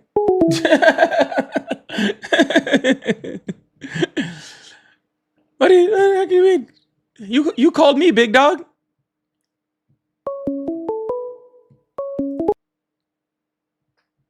Oh, I didn't call you. Freaking who this? New phone. Who this? Daniel with the $20 super chat. Daniel says, Stalin tried give everyone free food. Farmers disagreed with this. If you try to fix America, you have to accept all the welfare deaths, corporate, civilian, fake money keeps unneeded people alive and companies profitable. Hello? Thank you, Daniel, for the $20 super chat. I appreciate that. Hello, how are you? Hey, good. How are you? I'm doing great. How old are you? 35. Awesome. Do you still support Trump? Yes, I do. Awesome. What's on your mind? Sorry, you kind of cut out a little bit. Yeah, what's on your mind? Sorry? What is on your mind? Okay, sorry. I don't know if it's my connection or yours. You're but, good, bro. So I would just say, if you just look strictly at the border, with the U.S.-Mexico border, just the reduction in the border crossings alone justifies his reelection. The border crossings, excuse me, everyone has their, differing opinions about how impactful they were on the U.S. as far as, the economy and I just want to know how it affected you. Me personally, well, I think to say that it doesn't affect me personally, because I personally live in a very small rural town where there's not, we have like one Mexican restaurant with a handful of actual Mexicans who live in the area. So like for me personally, it didn't really affect me, but we are a nation of laws, and I think in order to maintain national security, we do have to maintain those laws and enforce those laws. Gotcha. So And, you think, hold on, to just be clear, Sure. you believe that Donald Trump deserved re-election for an issue that does not affect you in order to maintain laws, even though he's a felon.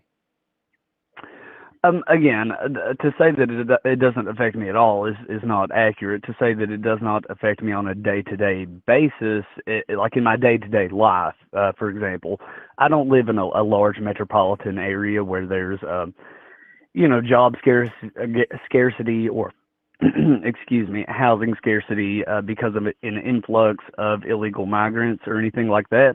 But it does affect me, and again, that we are a nation of laws, and in order to maintain our security as a nation, we do have to enforce those laws. Well, sir, I'm not arguing about enforcing laws. You voted for a felon. Well, that is on appeal. I mean, I'm not going to say he's not a No, convicted sorry. So felon. He is. I don't give a shit if it's on appeal or not. Sure. Well, I'm just saying. I'm just pointing that out. I mean, yeah, I'm not going to argue. Yeah, he is a convicted felon. Yes, and the judicial system did its work in that process, and it's still continuing to do its work in that process in the appeal. So, sir, until it's not finished, even. It's not currently on appeal. Okay, it's not currently on appeal. Okay, and I'm sorry. Well, hold on, sir. Like if somebody I'll give you an example. There was that guy, what was it in Colorado or Utah that just like murdered a bunch of people at that college campus?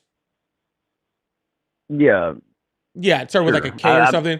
Yeah. So he just got convicted of murder, right? And he got sentenced to life without the possibility of parole.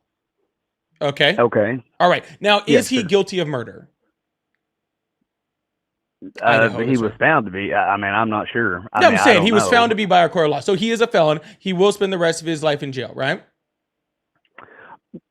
Well, not necessarily, no. I mean, again, the option of appeal is there. That's how the right, sir. But he will be appealing until the day he dies.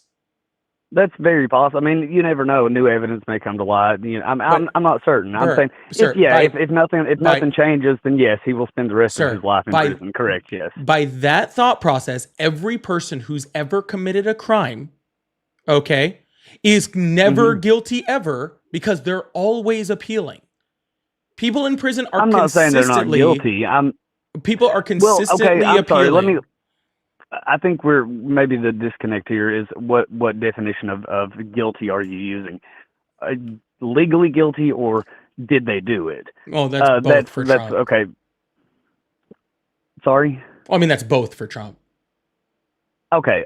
Well, I'm not really sure how that's relevant to my point. Because you're saying that it's a illegal nation immigration. of laws, sir. Because you're saying it's a nation of laws. Okay, and laws, that's fine. Okay, just because things are lawful don't make them moral. Just because things are moral don't make them lawful. Right, vice I versa, agree with that, and yeah. all that sort of stuff, right? But to I agree with that. but to say I am supporting this president because he upholds the law, while also that person is the only president in our history to be confirmed to have broken the law, just seems very disingenuous. Well, I'm not saying that is the sole reason that I voted for him or that I support him. I'm saying that I think that alone is enough to merit having him reelected because the border crisis was an absolute crisis. You know why we had a border large crisis? metropolitan areas. There are several reasons why we had a border crisis. All I know is that you couldn't get bipartisan support and presidential actually did have support bipartisan through the support. years. And you could not get presidential support, and I know. Oh my God! Of course, Trump put in against it whenever it was, first, he called in favors to have it shot down in Congress.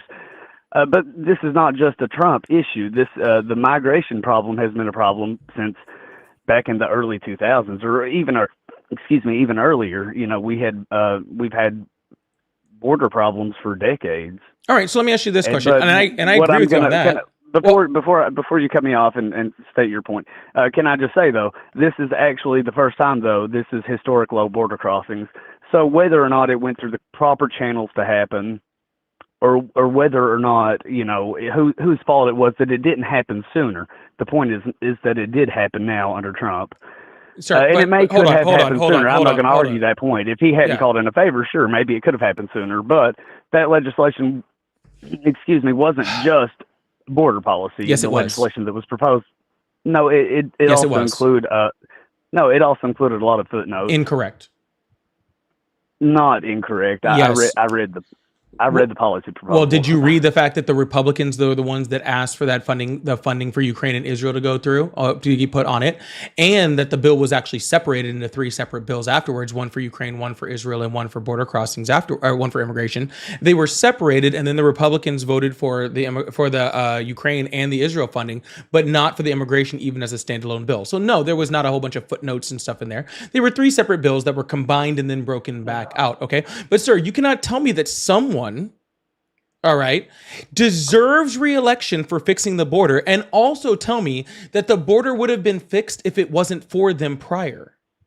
That doesn't make any sense. No, I'm not saying that it definitely. I'm saying there was legislation on the table, and it may have passed, it may not have. I mean, there was bipartisan support, but whether or not it would have actually gone through, who's to say? And The I'm not senators. negating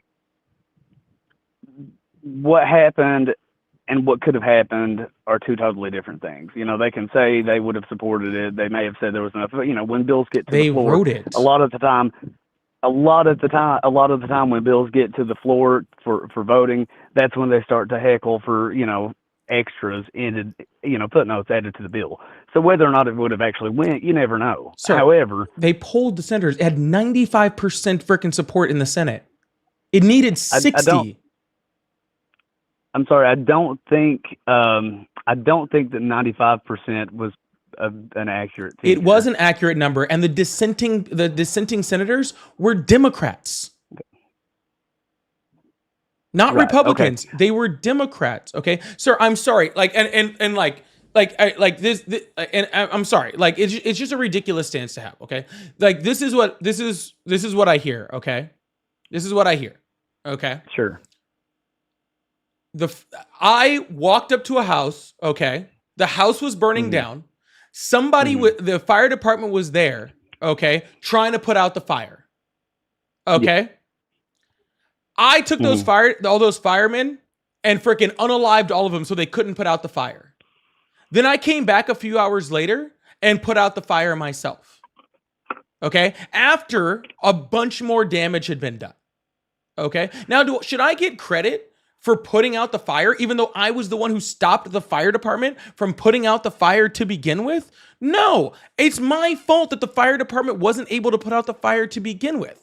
If the fire department was left to their own accord, the fire would have been gone and a lot less damage would have happened. Okay? That's what would have happened. Okay. But instead, I injected myself into the situation, made it where the fire department wasn't able to put out the fire. And then now, all of a sudden, people are giving me credit for putting out the fire and saying, you know what? Paulie now deserves to be the new fire chief. Okay? I don't deserve to be the new fire chief. The only reason that the fire department didn't put it out before was because I stopped them. That is the exact thing that's happening with Trump. Trump knew that the only way he could get reelected was to run on the border. How he convinced a bunch of people who are not affected by the border, like yourself, okay, to make the border the number one issue in their lives is insane to me, okay? But he was the one that allowed the border issue to start. If it wasn't for him, if the government was just left to its own accord, the government under the Biden administration would have fixed the border crisis on their own. And Okay, he can I stuck interrupt his hand you in for there. just 1 second? Go Can I ahead. interrupt you for just 1 second? Okay. I'd like to point out a couple of things, and then I'll actually have to go because my family's awake now. You know, I was just doing this for fun while my wife and kid were still asleep. I will say that I don't think that Trump ran strictly on the border or that he was elected strictly on the border. I think that the Democrats basically exploded their own campaign in the way that they did everything. I think that a rock could have ran against Kamala Harris or Joe Biden and won. I don't think it would have been difficult for anyone to have beaten either of them. And I think that Trump would have beaten them even without the border. Strictly just because of all the chaos and you know, people will agree, disagree, but you know, with all the stuff surrounded by Biden's health and Kamala's, you know, truthfulness in you know, her supporting Biden and his health and saying that he was helpful, all that. I think that he would have won regardless. And I think to say your comparison earlier is a little incomplete. It's kind of applicable, but I think kind of not.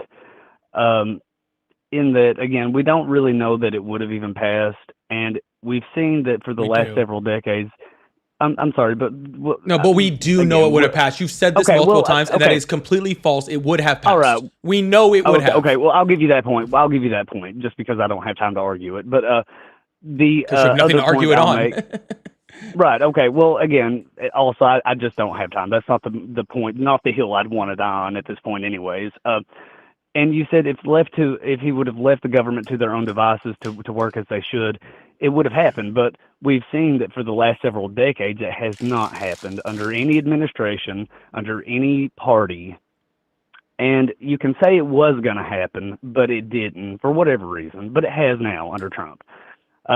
So, you know, that's why I still support him. That's Whether or sad. not it could have happened sooner, I support him because it did happen under him, and it was a priority for him. And maybe he wanted to, hold on, sir. I just wanna say burn this. the other bill down because he preferred, maybe it wasn't written in a way that he liked it.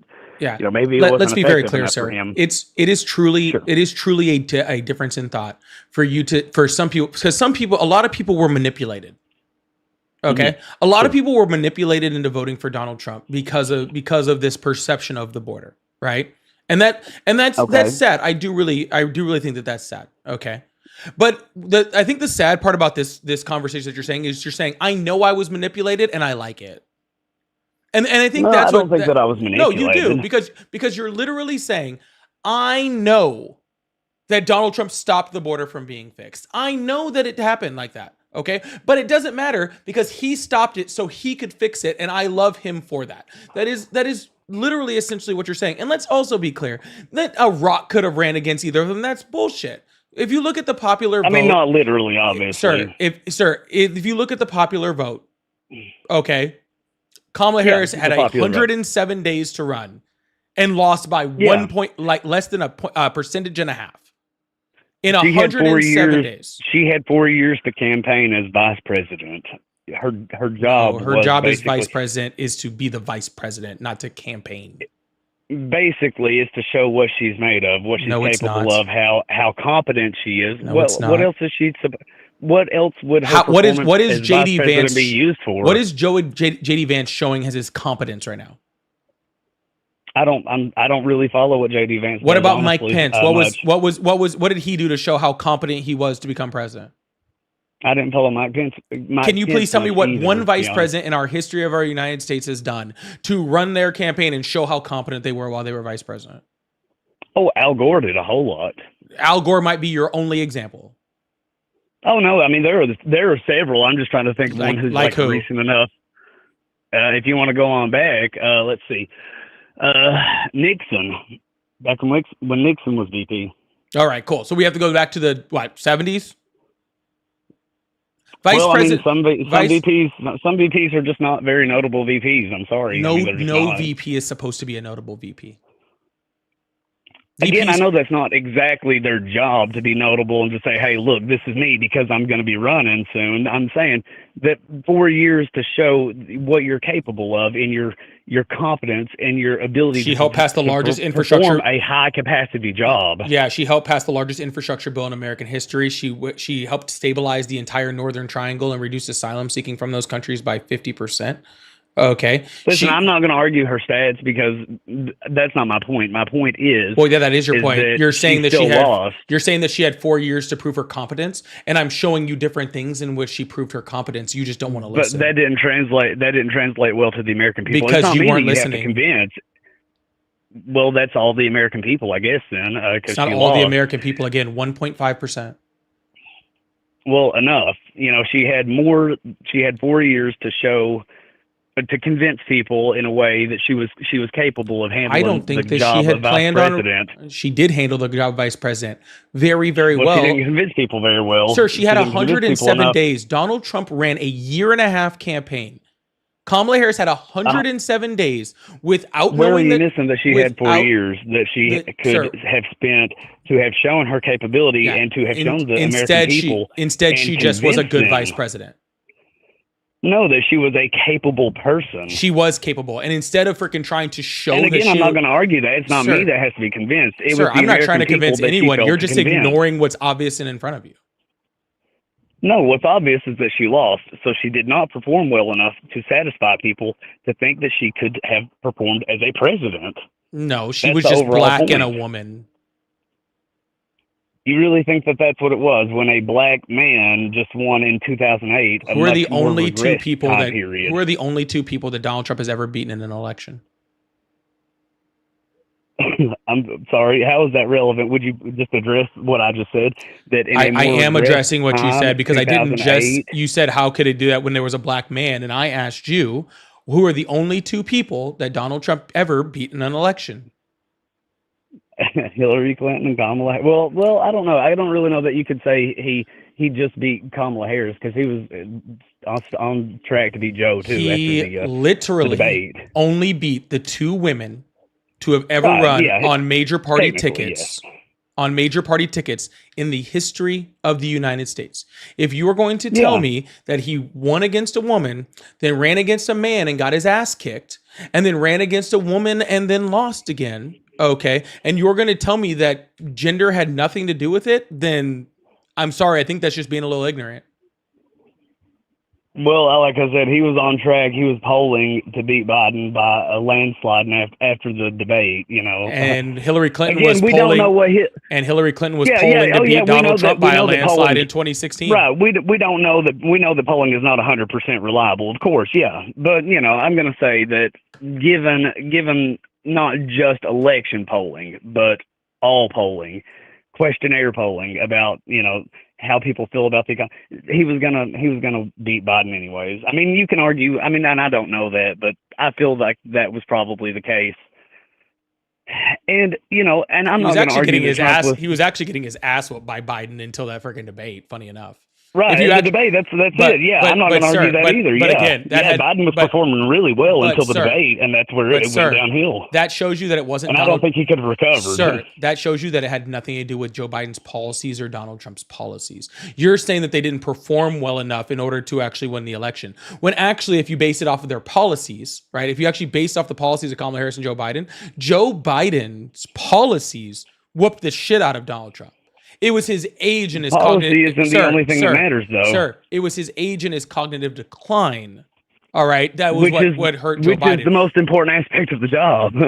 You well, know, obviously policy not. is not the only if it was the only most, thing that matters. if it's the most important part of the job, Kamala Harris is a lot more freaking cognitively sharp than Donald Trump is by a long shot. What evidence do you have of that? Yeah, literally anytime Donald Trump speaks is my evidence of that. I mean, you might think he's like irrational and delusional, but as far as like, is it because of his age or cognition? No, it's because he's a egomaniacal billionaire who, you know, Gotcha. has lived So the he's lifestyle, irrational. and that's his personality. He's irrational and delusional by your own admittance, yet you can't understand why he is not in cognitive decline. Well, yeah, I mean, aren't all He rich literally and could not celebrity pronounce people freaking irrational and Tylenol delusional on compared to television most of saying us? that it caused autism. He just got on the stage of the UN General Council and complained about a teleprompter and an escalator. He couldn't walk in a straight line when he went to go meet Putin. He literally gets, like, his Truth Social is just fucking just absolute rubbish and fucking disgust. Right. Again, I'm not saying you have to agree. I mean, you might disagree. You might have dissent with whatever he's saying, his message, his beliefs. But you can't say that makes him irrational, like in the sense of You said he was like, irrational, not me. cognitive irrationality. Yes, he I can. has the irrationality in the sense of like he's a billionaire, and he doesn't have the same rationale that most people have. No, I But hear that's the same billionaires of talk all all- the time. I hear Mark Cuban talk all the time. Mark Cuban's a billionaire, very cognitive, Right. Well, very rational. Bill Gates is also like that. Does Mark Cuban go post up at McDonald's and eat a burger? No. I'm saying that he has the I'm sure irrational, he does. unrealistic expectations in life that come with the privilege of money, like most billionaires have. That's Look what I'm at you saying. trying- He's lived a very luxurious lifestyle. Sir, and listen, I'm not you one are of pretzeling your way into this, and it's sad now. Let me add one thing real quick. Because Sir, I you do said need you to were go. adding one thing and leaving like 10 minutes ago, and I was kind of looking forward No, to that. I hate to walk away but from a because good like conversation. now we're just You may kind not of be spinning in circles. enjoying it, but I'm enjoying it. Well, no, we're just spinning in circles now, sir, because I've come to the Right, conclusion. well- I've come to the conclusion that no matter what I say, even no matter what you say, okay, you're going to try Right, to neither defend of Donald us are Trump. going to change. No, it's not a matter of changing. You said that he was irrational, right? And then 30 seconds later, you said, "Well, he's not irrational." Like I said it. I wasn't even the one that said it. You said it, right? Right, but context matters. Context matters, You right? actually in depth explained to me about his immigration policy and how he was the one who stopped the immigration policy, and then how you support him because of immigration, even though it doesn't affect you, sir. It's very disingenuous, right? To like, and I understand that it must be very, very difficult to defend Trump with the things he's saying and the things that he's doing. I understand it must be like super, super difficult, and your attempt to do that, right, makes you sound like a little crazy. All right. But okay, well, listen, that's fine. Listen, it's mostly a lack of time. Otherwise, I enjoy talking, even if we aren't going to agree or whatever. I enjoy talking, and if you would give me less interrupted time to speak, I could get my points across a little bit better. And if you would give me the virtue of context, yeah, I said irrational in the context of how billionaires are somewhat irrational, and people in positions of power. I think it's time for me to move but on. I will, and I think it's time for you to go hang out Thank with you your for family. talking. Okay. Yeah. Have a good one. Sure. Thank you. Absolutely. Thank you. Bye. Woof. Yeah, go hang out with your family, man.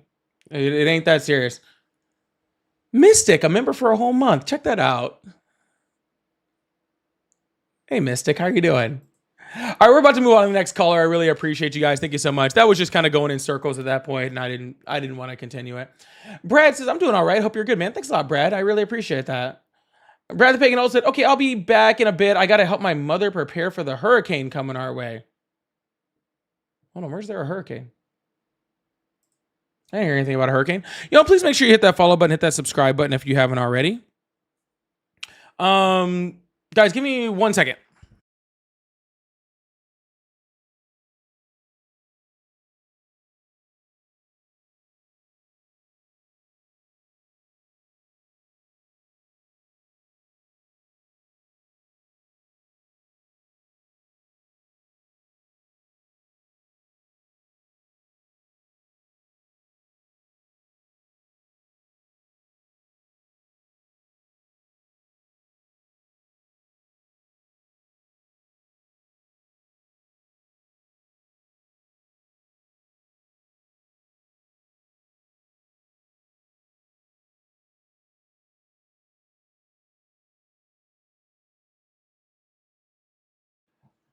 All right, sorry about that. Let's keep this thing going, keep this thing moving.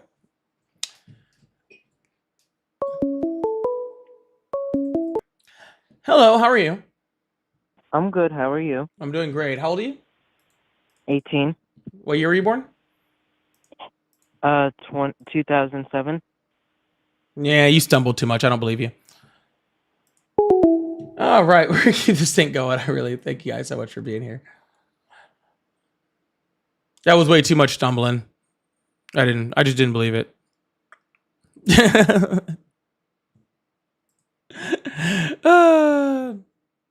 Yeah.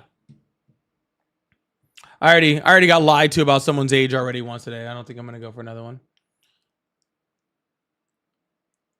All right, well, I got no one in my TikTok guest request box, and then we'll see. Oh, shoot. Kevin, thank you so much for the $5 over on Cash App. I really appreciate that. Said, please consider running for office. I may one day. That does sound kind of fun.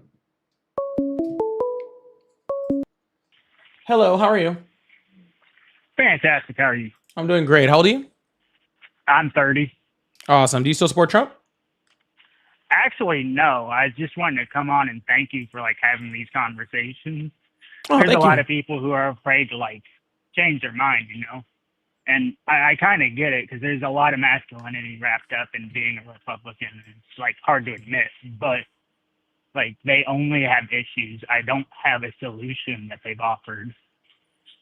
Well, yeah, I guess they've pretty much been convinced that their issue and their fix to it is Trump, but it's just not going very well for them. Well, they haven't actually defined their issue. They say it's immigration, but they're not addressing the core, which is the immigration policy that allows people to come in legally. Republicans tend to agree that they don't mind legal immigrants. Their issue is illegal ones, but they don't fix the fucking problem of making it legal.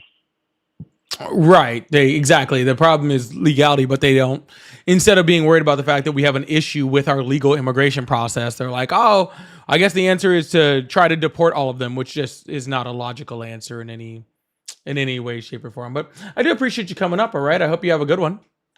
Yeah, you do the same, man. All right. Bye. All right. We'll see if we get another call. I did get a little caller in between there. We'll see if we get another caller soon. If not, I'll just call today. It's not a big deal. Y'all, please, yeah, make sure you're chatting in the live, supporting the live. I really appreciate you all. If you do support Trump, please consider calling in and having a conversation. And also, if you'd like to support the live, becoming a member or sending super chats or helping me with my live goal are all really helpful. I also have my pay links in my bio. So thank you guys so much. Hello, how are you? How you doing? I'm doing great. How old are you? I was just watching you on YouTube. Yeah, how old are you? 35. Awesome. Do you still support Trump? Yes. Awesome. What's on your mind? I was just wondering, because I was listening to the last caller, and you were saying what vice presidents are supposed to be doing. Well, here's one big thing that she was supposed to do, and she didn't do, was border czar. She was not the border czar. Which meaning that she was the border czar, and you can see it throughout the whole time that she was in the VP. She was running, and they specified it that she was a border czar. Yeah, they gave her that position at the beginning, and she just ran. All right, sir. with it Please stop crashing out. Can you please show me anywhere a singular piece of evidence where Biden called her the border czar, appointed her the border czar? Yeah, all you have to do is go back at the beginning of the presidency, and you'll find multiple clips and videos of them appointing her as the border czar. Well, cool. Then where can I find one? Because I have looked at all of those clips, and I have not seen it happen one time. Well, then you need to go do a little better digging because it's there. Because I promise you, if I look for 2 minutes, I can find it. I'm on the phone right now that I would look. I mean, I'll give you time if you want, because I have been doing this for 2 years. Okay, hold on, sir. I have been doing this for 2 years. Okay. 2 years. Yeah, and since this whole thing, for over about a year and a half, I have had people like you come up and tell me that Kamala Harris was the border czar. Okay. Well, she was. And not one person in over a year and a half has ever showed me one piece of evidence where Biden appointed her the border czar. Okay, well, that I mean, you probably wouldn't find it on YouTube because they censor everything. So, but you can go on Rumble, and Rumble you will find multiple interviews and multiple people talking about her part as being border czar and her not visiting the border once. Sir, you were Not talking even about, once sir, until the very end. sir, I didn't argue that whether she went to the border or not. I'm arguing No, whether but- she's a but- border czar. but- Now, so but what I have, that sir, was- hold on. Right, but- Sir, hold on. So what Okay. I have on the screen right here is an article, okay, from Time Magazine. You familiar with Time Magazine? Yeah, I Okay. don't really. Okay. Well, what it says on the big headline is Kamala Harris was never Biden's border czar. Here's what she really did. Okay. Now, I'm not saying that this is perfect evidence of anything. All right. But what I do have, okay, is nothing ever showing that Biden ever called her the border czar or appointed her the border czar. Now, was she given a piece of immigration to work on? Yes, she was. And okay. yes. But that doesn't make Uh-huh. her the border czar. That just means that she was tasked with a piece of immigration. And I Well, can tell you which piece of immigration she was actually tasked with. Yeah, well, that's fine because regardless to whatever, you can put any piece of legislation and say that it was good, but we all seen firsthand. And I don't know what part of the United States you live in, but I live in Miami, Florida. So And nowhere you know near what the that southern is? border. No, but guess what? Guess what? We are flooded with what you guys call migrants.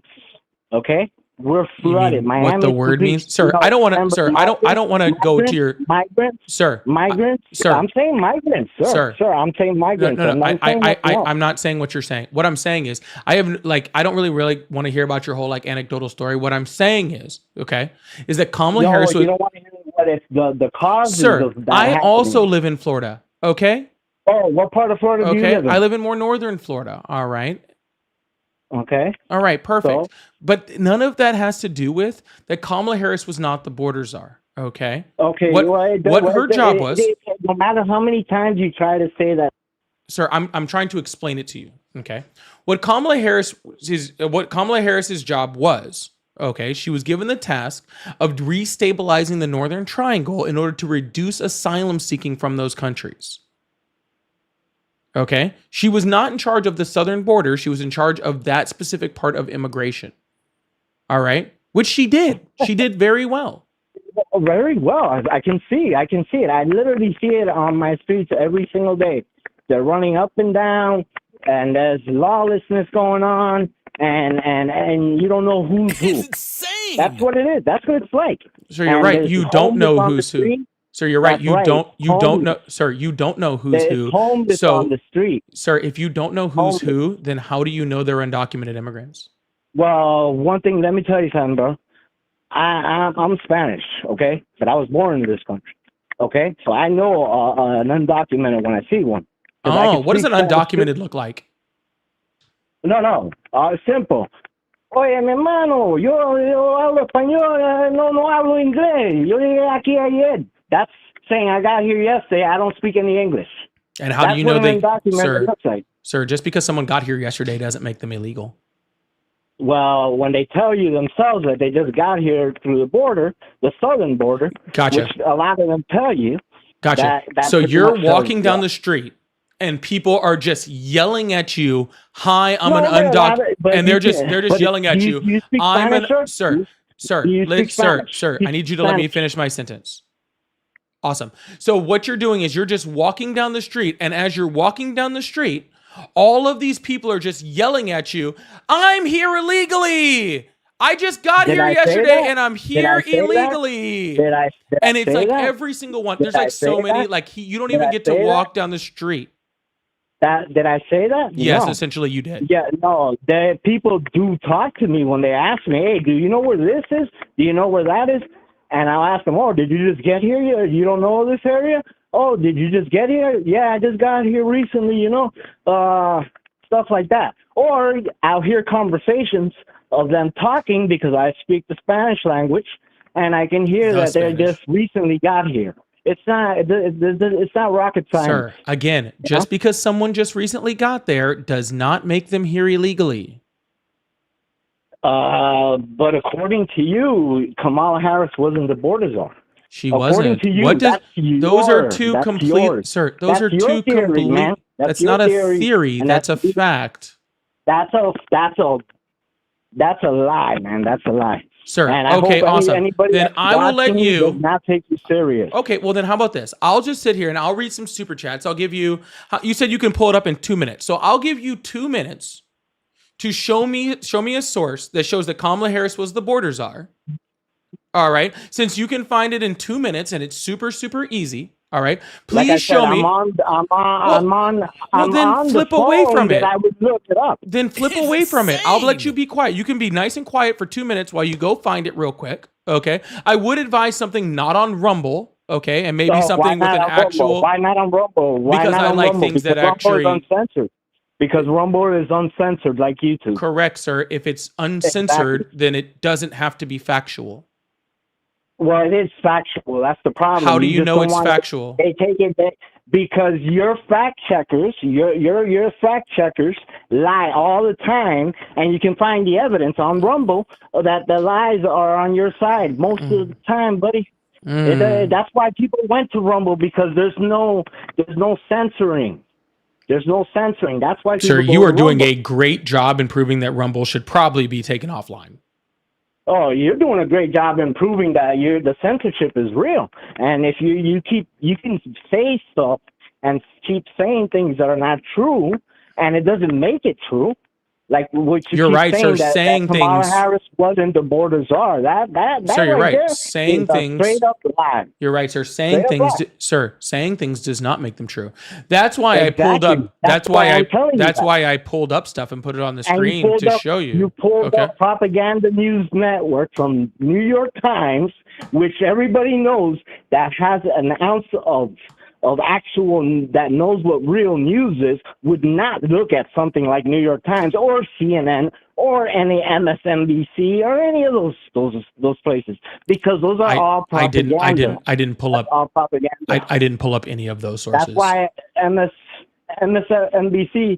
I didn't pull up any. I didn't pull let up. go of. Comcast wants to sell them because Sir. they are falling. Sir, I didn't pull up any of those sources. Well, you said New York Times. I did not. Oh, now which one is it now? No, I Which one said did you say? Time. Okay. Yeah. Again, you keep proving my point. That's not real news. I said Time, like Time Exactly. magazine. That's not Okay. real news. And everybody who knows anything knows Gotcha. that So news. Listen, Time. you've been doing this So for hold on, years. hold on. Hey, Let me listen, be clear. listen. Let me get You've clear. been Let me doing get this this for clear. 2 Hold on. years. I'm just. You I need told to me, ask you a right? question. I need to ask you a Hold question. on, hold on. No, Let no. me You let hold on. me No, finish you saying. hold on. I have to ask you a question. Gotcha. So Time, the New York Times, CNN, Yes. and MSNBC, all completely wrong. Propaganda news. Rumble, 100% right. No, I'm not gonna say everything on Rumble is 100% right. Oh, then how do you But know what is obviously, right if and what's wrong? anybody, but you can see official clips from even CNN Official and clips. MSNBC, official clips that were played back then before they censored it. That they called her the border czar. Oh, so CNN, all these people yeah, reported on it. That's called censorship. So they Free, reported that's on called it, and censorship. then it went away, and it's only on Rumble. Well, there's a lot of things that they have done that was in the past. Believe me. Listen, you've been doing this for 2 years. I've been doing this for 25. So you're a You've rookie. been doing what for 25? I've been doing research on political. I've been into the political things for 25 years. Sir, I just said You're I've been getting on. into this. I've been on You're a this for rookie, 2 man. years. Yeah, Oh, wait, sir. that's Let me ask you a cool. question. That's So, do you know nowhere what? near the level Do that you I'm know at. what it, sir? Do you know what since you've been studying all this politics for 25 years? Do you know what an impeachment sure. is? Oh yeah, the fake impeachment that they put Trump under. No, that's not what I was That talking they- about at all. Actually, Oh, I asked you if you so knew then what an tell me. impeachment was. Yes, I know when a president gets impeached. Yes. No. I'm not talking about a presidential impeachment. I said an impeachment. Why are you trying to put words in my mouth? Who I gets said, impeached? do you know what an impeachment is? Yes or no? Yes. Okay, what is an impeachment? when someone commits a crime, you impeach them. If they're in a presidential office. Okay, well, that is not exactly correct. Okay, you can be impeached without committing an actual formal crime, and you don't have to be president in order to be impeached. Well, you can be in other parts of office too. You know, Correct. So the Republicans, a couple years ago, they were really, really mad in the House of Representatives. Okay, they were really, really angry. Okay, about how bad the southern border was. All right. And so they decided hold on, sir. Hold, sir. I promise you, I will give you plenty of time to respond to what I'm saying as soon as I'm done. But I need you to listen. Okay. All right. Awesome. So they were really, really mad about the southern border in the House of Representatives. Okay. And they wanted to impeach someone over the southern border. All right. So when they decided that they were going to impeach someone over the southern border, why do you think they didn't choose Kamala Harris if she was the border czar? For the same reason that they didn't arrest Hillary Clinton for the emails. Hold on, but they did impeach someone, sir. They did impeach someone. They impeached Secretary Mayorkas. Right, and now why do you think they impeached Secretary Mayorkas? Okay, instead of Kamala Harris. Why do you think that? Because she was Secretary Mayorkas was not someone they were contending to run for president. No, that doesn't make any sense, sir. If they thought she was going to contend to run for president, that would be more of a reason to impeach her. No. Why do you think when it came to things that were specifically about the border, okay, they impeached First of all, do you know who Secretary Mayorkas is? Honestly, right now, at this very moment, no, I don't know who Secretary Mayorkas is. Well, Secretary Mayorkas, I just assumed you knew because for 25 years you've been studying all of these political things. You know what I'm saying? So I just assumed. Sorry, I just assumed. That's on me. Okay, hold on. Let me tell you. You're covering just one argument. I can cover a vast span of arguments. Sir, I understand that you want to jump onto a vast span of arguments because even the slightest bit of scrutiny in any point of your arguments shows that you don't know what you're talking about. Well, then keep on. But Sir. I'm trying to, but you just keep talking. Sir, I'm trying. Anybody that's watching, sir, go to Okay. Sir, you're hollering in the middle of my point. Okay. So the reason, sir, Secretary Mayorkas, and I'm gonna tell you like this. Listen, sir, if you don't be quiet, I will mute you. Okay, well then, no. This I was about to tell you. No, I don't want you to. I don't want you to tell me anything. I want you to be quiet. Okay, awesome. Well, so Secretary Mayorkas, sir, if you'd actually listen, you'd probably learn something. Okay, we wouldn't want that to happen on accident. We wouldn't want that to happen on accident. Okay. Well, I mean, but if you listen, you might accidentally learn something. But everything that you're telling people is literally brainwashing information. I'm just trying to tell you who Secretary Mayorkas is. Yeah. Go ahead. Tell me who Secretary Mayorkas is. Secretary Mayorkas was the Secretary of Homeland Security. Okay, and do you know what the Secretary of Homeland Security's job is? To protect the border. Good job. The Secretary of Homeland Security's job is to protect the border. Okay, so why? Border Patrol. So why did they tell Border Patrol to stand down during the 4 years of Biden? Listen. Huh? So why would we need to assign Kamala Harris to do the job when somebody already has the job? Project.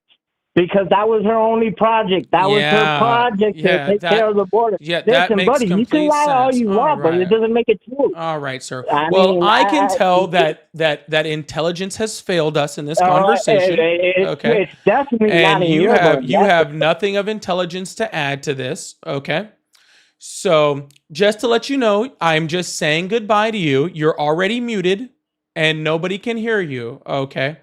So I'm just letting you know on the way out the door to have a wonderful day, okay? Oh, he hung up when he found out he couldn't yell anymore. Anyways, y'all, please make sure you hit that follow button, hit that subscribe button if you haven't already. And please come on in. As you guys are coming in, please participate in the live. Help me out with the live gift goals. Make sure you chat in the live.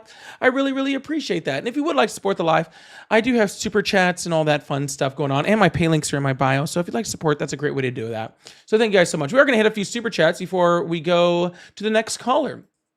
Spider, thank you so much for the $5 super chat. Said, bro, you got to do some interviews with some bleed hearts like us. I bet that'll be some good content. Also, have you heard of the Majority Report? I have heard of the Majority Report. I am going to do interviews. I want to do interviews with Ari, but we just haven't had enough time lately to actually get it going. So, but I do want to do that. I want to do that very, very soon. So hopefully get a chance to very soon. Thank you so much, Spider. And Spencer, thank you so much for the $5 super chat. Said, Paulie, you probably didn't hear anything about a hurricane because of the cuts to National Weather Service. Great job, MAGA cultists. That's valid. That is 100% valid. My bad. Literally, where's the hurricane hitting? I'm in Hurricane Alley. Where's this hurricane hitting? I literally have no idea. Normally, I'd know about this stuff. Thank you so much, Spencer. Vibe, thank you so much for the 10 jewels. Adventures with Josh, thank you so much for the 900 jewels. I really, really appreciate that. Thank you so much. Sister Mary, thank you so much for the $10 super chat. W's the chat for Sister Mary and all the people who just supported Spider, Spencer, and Adventures. Thank you guys so much. Spencer also with the $5 says, I'm here illegally. Que pena. I'm here illegally, guys. Come talk to me. I'm here illegally. Guys, hey, sir, walking down the street. Hey, you over there. Hey, I'm here illegally. I just wanted to let you know. I know I don't know you. Okay. I know I don't know you and we're living in Trump's America, but I just wanted to let you, random person, know, all right, that I'm here and I'm here illegally. All right. You guys got to know that. All right. I want everybody to know the amount of people who have come up on this live and told me that people that are here illegally are just coming up and telling them that they're illegal is wild. It's really, really crazy. Thank you so much, Spencer. I appreciate that. Oh, I get it all the time. It's so funny. And El Cato, thank you so much for the $2. I really appreciate that also. Thank you so much. Oh, let me leave that up a little bit longer. Oh, with the cat too. That's cute. Anyways. All right, let's open up these phone lines. Let's see if we can get one or two more in here as we keep this thing going. Y'all make sure you guys hit that follow button, hit that subscribe button if you haven't already. And thank you guys. Big W's to Chef for all the support. I also saw, hold on. I must have missed something too. I must have missed it going through this list. Hold on. It's insane. Because somebody definitely sent gifteds. I saw it. Where is it? Spencer, thank you so much for the 5 gifted memberships on YouTube. Thank you so much. I really, really appreciate that. Again, big W's to chat for Spencer for those 5 gifteds and an extra W in there. If you got one of those gifteds too, thank you so much. I almost missed that, Spencer. I'm so sorry. I did see it. So thank you so much for the 5 gifteds. Hello, how are you? Good. How are you, sir? I'm doing great. How old are you? I'm 16 years old, sir. All right. Sorry, man. You got to be at least 18 to be up on the live. I do apologize for that.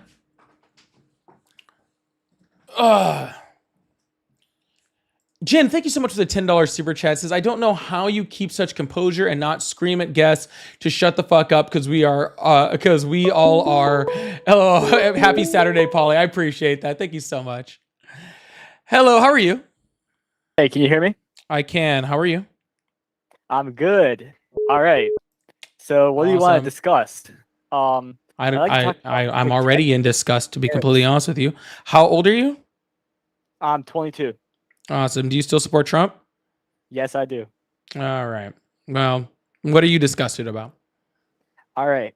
So listen to this. I've heard your show and I've heard you talk about tariffs. I feel like you have a misconception about the value that tariffs bring to the economy. I don't. Okay. Okay. So you say that tariffs have this effect where we're losing productivity relative to other countries. Now tell me why you think that. I never said that. Why do you think that tariffs hurt us? Not all tariffs hurt us. There's actually very good reason to use tariffs on lots of different circumstances. Right, like Biden's tariffs. Do you think those were good? I think that some of the ones he did were good and some of the ones he did weren't good. Why are they not good? Which ones? like as a whole, do you think that the tariffs were a positive or negative influence? Because here's the way I see it. That's an impossible question to answer because I don't believe that all tariffs are good and I don't believe that all tariffs are bad. I believe that there is a correct use of tariffs and there is a non-correct use of tariffs. And when used correctly, they are a very, very valuable tool that our government uses in order to isolate American industries, in order to make sure that we have production to actually help our economy. And then there's a bad use of tariffs, okay, similar to, especially when it comes to broad tariffs, that very much hurt our economy. Yeah, I agree. But the thing is, I think that before the 1980s, we had a strongly tariff-based economy. We tore down those tariffs in the name of free trade, and ever since, the American workers just been getting fucked by big business. Fucked every day. Really. I can support the Democrats on welfare. I don't think that the big, beautiful bill is good, but at the end of the day, I feel like the Democrats are becoming a more neoliberal party, while Trump's putting in pro-family and pro-worker policies such as tariffs that support the working man. For example, these manufacturing tariffs. Sure, maybe we can't produce that stuff in America now, but if we keep pushing with this tariff policy, eventually we're going to get to that point. And we can't say that it's never going to happen. If we say it's never going to happen, we're never going to try. We're never going to bring these jobs back. You know, for example, Trump won the election in 2016. Why? Because he won the blue wall where the manufacturing jobs are. He won that because people are upset with the establishment. They don't like Romney. They don't like the former Republicans. They want someone who's going to bring American manufacturing job, and Trump's done that.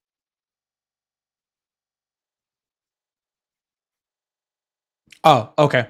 First of all, 1980s is a ridiculous year to throw out there to say that's when we left a tariff-based economy. We left a tariff-based economy 60, 70 years prior to that. All right. And the reason why we left a tariff-based economy is because we needed stability within our tax system.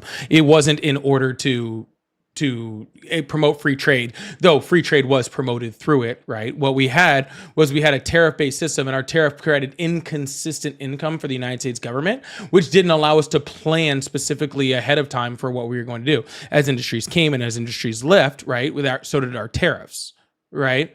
Yes, so but that's why tariffs we are left not- that, because we needed actually a tariffs consistent are thing. an The income source. sir, I let you go on for incredibly too long. Yeah.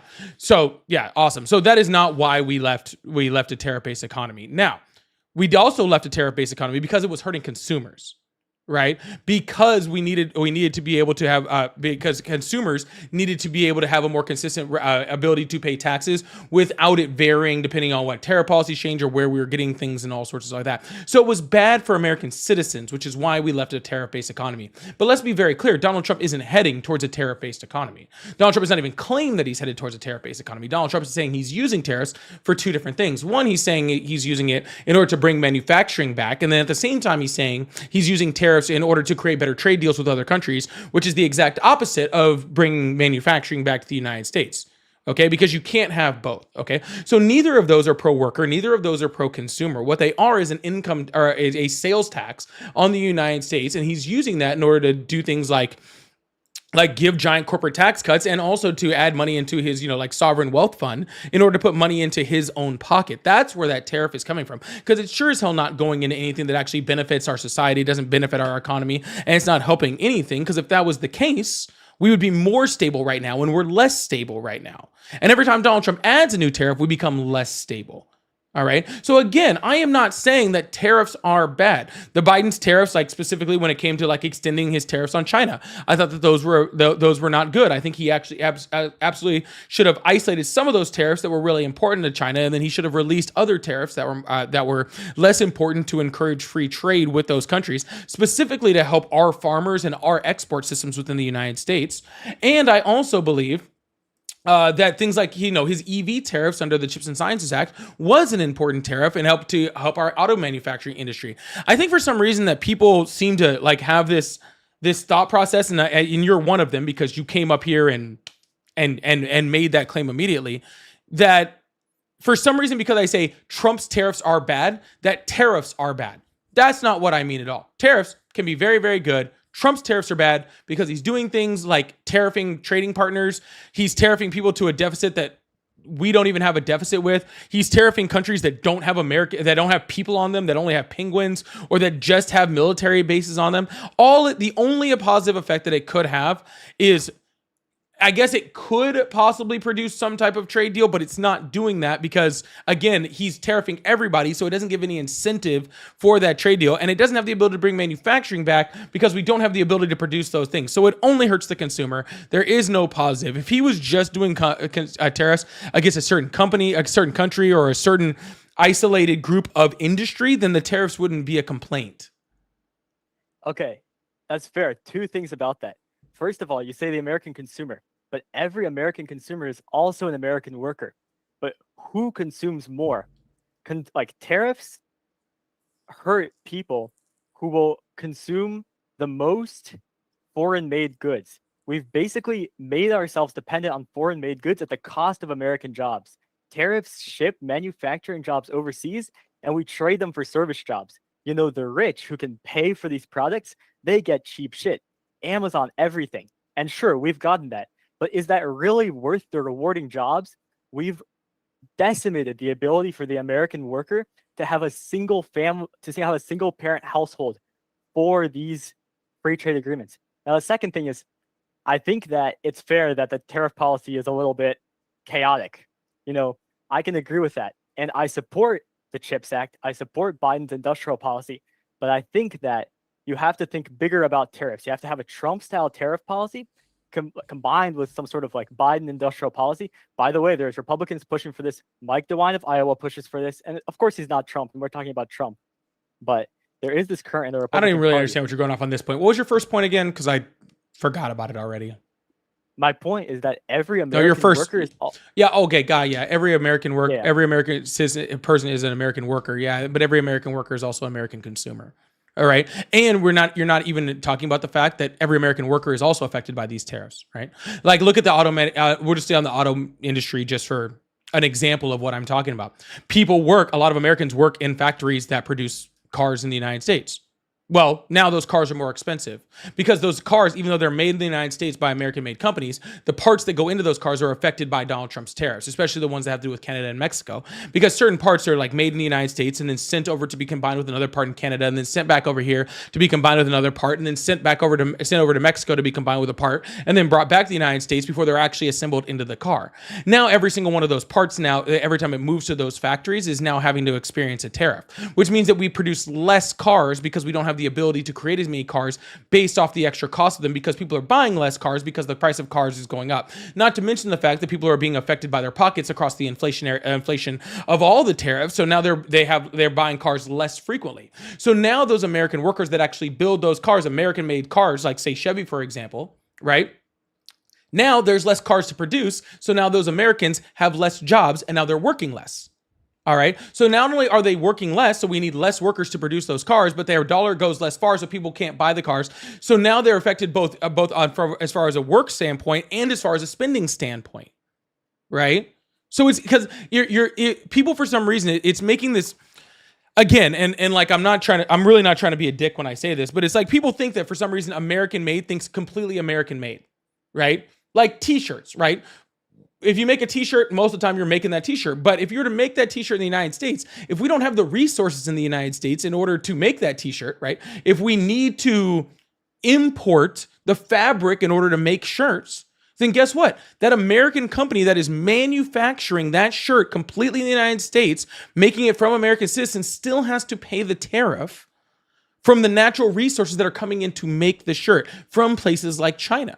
So even if it was completely made in the United States, we don't have the natural resources in order to do it. So it would still be affected, which means we'd be able to make less shirts. So we'd have less workers making those shirts and people would still have to pay more than, which means that the spending is still higher, right? The reason why free trade is important is because we live in a global society. We don't live isolationalist, right? We became a global society, like, a global economy a long time ago, right? And we're not going back. I'm letting you know that right now, right? If that's the idea is that we're going to leave globalism, it's not going to happen. All right. And even the idea that we're even going to try to do that is just, it would be so bad for us. Even if we did try to do it, like we would end up crashing the US economy before we saw any benefit of it. No, okay, I disagree. In the short term, there would be pains, but in the long term, it's something that we need to do. You say we don't have the raw materials to make these things. We shouldn't be trying to manufacture T-shirts here, but certain things, it's true. We can start with cars. We can start with computers. There's no reason that these things should be produced in China. Countries that are accessories to China, like Vietnam. It's a national security risk. And think about this. In defense, we use computers everywhere. We use chips everywhere. These things need to be American made. If there's no natural resource, that's a different question right there. But at the end of the day, we're losing the production capacity to make these. In World War II, we did so well because we had steel plants. We had our own homegrown defense industry, and we're losing these things. We're losing them in favor of a service economy, which is much less lucrative. I think, it's the fact that you say... I don't mean to cut you off, but it is funny, the two industries that you decided to talk about. Why? Because those are the two industries that Biden tariffed in order to bring that manufacturing back to the United States. Yeah, and Joe Biden did a good job there. Right, but those are the tariffs I agree with. You're right. We did need to isolate for tariffs for national security. That's what the entire Chips and Sciences Act was. That's what it was. It was tariffing other countries and subsidizing our own companies to build those chips in the United States because we realized we needed an isolation from that.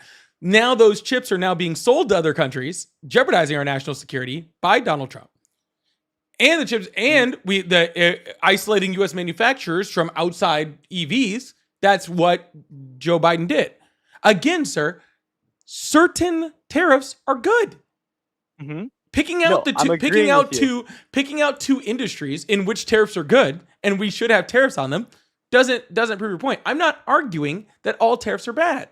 I'm arguing that Donald Trump's tariffs are bad. So let's stop talking about cars and chips. Explain to me how tariffing your H&M t-shirts is good. Okay, I'll give you this. Okay, I think that there's 4 pillars that can make today's America strong. The first is protectionism. Protectionism will increase the wages of the American worker, not in the short term. In the short term, it may hurt, it may be painful, but in the long term, it's going to create manufacturing jobs here, the kind of jobs we want. The second is immigration restrictionism. We can't be competing against third world peasants, especially our working class. Also our tech professionals really can't be competing against foreign nationals. And by the way, this may not make America, this is not necessarily American business first, but it's American worker first, okay? The third is we have to promote single parent households. The loss of the single parent household is a disaster in working class communities. Unmitigated disaster. I mean, really, kids are being raised without dads. It's awful for poor people. Marriage is now an institution for the hyper rich. And this is because the working class is getting fucked in this country. Women are getting sent to meaningless jobs that we've created just for this service-based economy. We're just churning and churning and churning nothing. Now, these 3 pillars, there may be some economic hurt because we're decreasing our workforce by not bringing in immigrants. We're kind of losing certain advantages that we had by producing things here that could be produced cheaper elsewhere. We're creating some deadweight loss. But in the long term, the American middle class worker is going to benefit. Do you agree? Well, that first of all, that's a beautiful script that you read. Okay, that is a beautiful script that you read. Okay, it sounds like you typed in how to argue this point like Stephen Miller on Grok. I'm just saying, that's what it sounds like to me, because like your argument is just isolationism with more words, right? You're talking about the restriction of immigration. You're talking about protectionism, Yes, but these things don't help us because I've already argued these points. You're just arguing them with other words, right? Like I've already argued against protectionism, and while we do need some sorts of protectionism, again, some sorts of protectionism are good. Okay, Donald Trump's policies don't protect that. Okay, when it comes to immigration and taking the job, they took our jobs, South Park style, right? Like when it comes to taking our jobs, that's not what's happening. All right. We know that you first of all, the word of peasants is a wild word, right?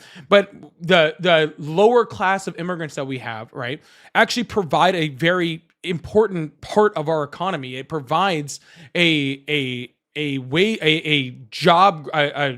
Sorry, how do I say it?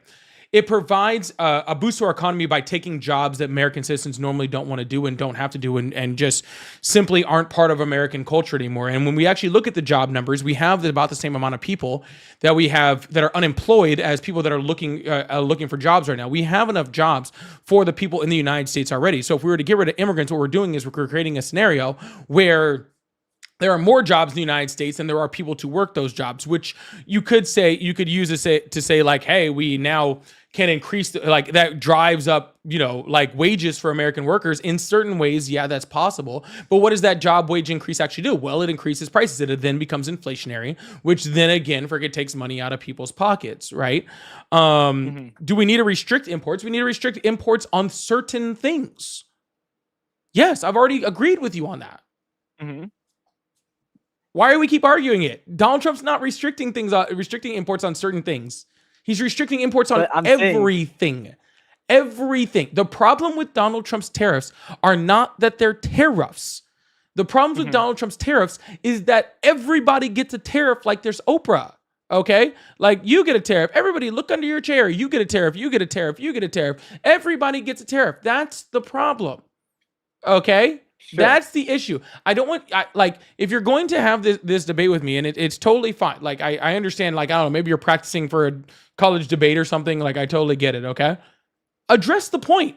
Address the point. The point is that Donald Trump's tariffs are bad. Not the tariffs are bad. The point is that Donald Trump tariffing the herd in McDonald Island, where only penguins live, is not good American policy. Okay, tariffing China 145% while also tariffing all the other countries that compete with China is not good policy, right? Like if you want to make an argument like to say, okay, like we're trying to isolate ourselves from like slave labor in the with the Uyghurs in China. Okay, cool. Well, then Donald Trump's tariffs are still bad because all of their competitors are still being tariffed also, right? The EU tariff doesn't help American consumers, and it doesn't, like the EU trade deal doesn't help American consumers, and it doesn't help bring jobs back. The UK trade deal doesn't help spur American manufacturing, and it doesn't help it doesn't decrease costs. Both these are both inflationary for the United States. Whatever the hell he's doing with Canada and Mexico is just crazy. And now he's adding to trucks and to furniture. I think furniture is the new one, which is like wild, right? Like just crazy. There's no way that we produce the consumption amount of furniture in this country to actually keep up with the demand, right? It's not going to promote American furniture. It's just going to drive up the cost of furniture for everyone, right? Like it's Donald Trump's tariffs that I have a problem with, right? Like if you want to get into H-1B visas, dude, the reason why high level like tech jobs and stuff like that, why it's good for us to have immigrants here that are doing that is because, and let's be honest about it, okay? And let's have a real talk. Let's get off your script for a second, okay? Let's have a real talk. All right. The reason why it's so important that we have people coming over here to be doctors, tech people, like all these high jobs, the reason is because the American education system sucks ass.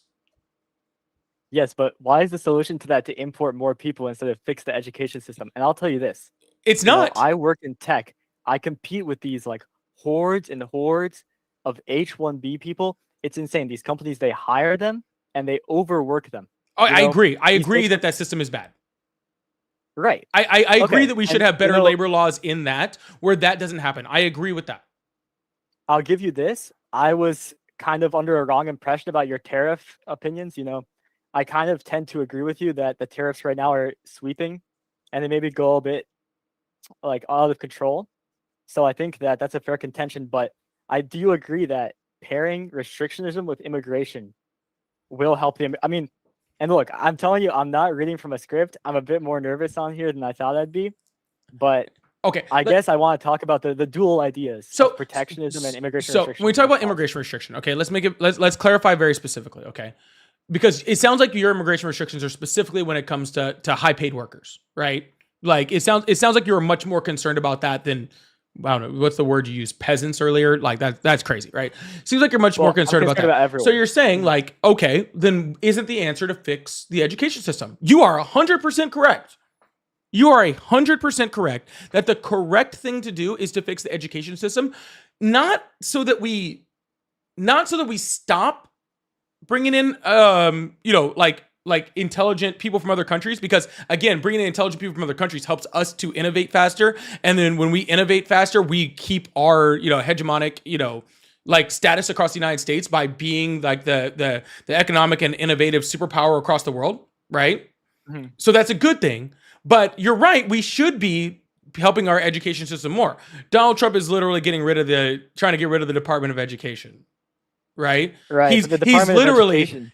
literally attacking private colleges, Columbia, Harvard, right? Like he's literally attacking them for making our people smarter, right? The Republicans literally blocked student loan forgiveness from the Biden administration, a thing that would have helped to relieve people from getting higher education and allowed more people to get higher education. Right? So you're right. To I some agree. extent. I agree that with that, and that's where I'll give you the dual thing. Insane. The dual problem is, yes, our labor laws are bad when it comes to H-1B visas. Hiring on H-1B visas, overworking them and using them and using them poorly and treating them badly, horrible problem, right? Needs to be stopped. I agree with that. And also, our education system needing to be fixed, where people don't go into lifelong debt for an education system, which is honestly below par. Mhm.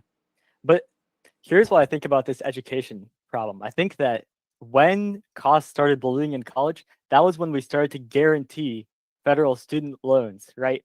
After the Second World War with the GI Bill. I think that's really when I started ballooning out of control, because the colleges realized that they could really charge any amount of money and people will pay it. So I think that the solution is really, I'm not too big on privatizing the student loan industry, but I definitely think that there should be reforms made in the style that there were some in the Big Beautiful Bill where they capped the amount. I think those caps were a little too high, but I think that there should be. Do you agree that there should be some reform there? Yeah, but again, your timeline is off. On what? On when college became really unaffordable. That wasn't until like the 80s, dude. Right. No, but I mean, it started in the 60s. It definitely like ramped up, but yeah, World War II ended in 1945. Well, okay, what do you think? Yeah. Well, no, but the GI Bill, the veterans start coming in the 50s, and they're not just going to triple or quadruple 10x prices in 1 year, right? It's going to be an overtime. Yeah, but even the GI Bill back then, and still to this day, has restrictions and it has an amount of money that you can spend. So actually, a lot of the and I don't know if you know this or not, like, and I'm really not trying like talk down. I'm just saying I don't know if you know this or not, but really, the GI Bill doesn't even cover most colleges for veterans anymore. They have to go to schools that specifically use like I think they're called not Gold Star programs. Anyways, there's a specific name for like schools that actually have to lower their cost of their tuition specifically so that vets can use them, right? So our college has ballooned so far that college, like, it's way above all of that. But you're right, we do have a problem with colleges overcharging. We do have an issue with that. Mm-hmm. All right. We do have an issue, and that needs to be regulated too. There's a reason why we spend more on higher education than any other country on the planet, and our education is worse. All right. And again, this is because a lot of this is controlled in other countries by their governments, not by just. There's certain things that free market capitalism just doesn't work for. Right. Yeah, but education is one of them. But right, but we had a more successful education system in the past that was private, but it got degraded over time. I mean, really, the thing is, I would attribute the raise in prices to the fact that they can charge more because they know that a student can take out any amount of money. Well, on top of that's true, right? That they can, but also we've made it in this country where if you don't have a degree, it's pretty much might as well be part of high school at this point. You pretty much like the degrees have become such an integral part. And back then it wasn't. Like back then you could get a high school diploma, be a single family earner, right? And make enough money to provide for your whole family at a factory. Right. You had companies that actually provided pensions instead of, more of the 401k issue that we have right now. Like these jobs, wanted to pay workers full time. They wanted to give them benefits. They appreciated loyalty. You could go and work at a factory for your whole life and live a very middle class life, right? And it wasn't really until later on in past that in the 80s and the 90s where we started seeing the deregulation of corporations, right? We started seeing a reduction in unionization, right?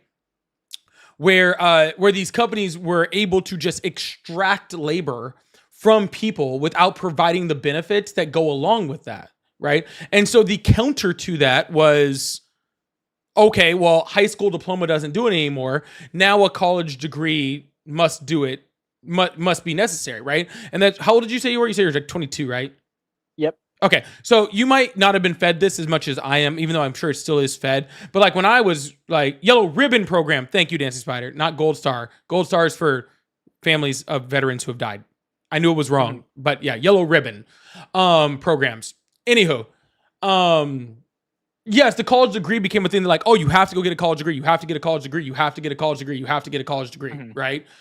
And so then the colleges started charging more. Well, now we're at a point where you get a college degree and the college degree is like a high school diploma, right? Like you almost have to have it. So you have kids that are leaving out of high school. They're getting like these, you know, these government secured loans. But let's be clear, the government had to secure the loans because the private loan companies, the banks were fucking over students so bad, right? That's the reason why the government had to come in and insure those loans.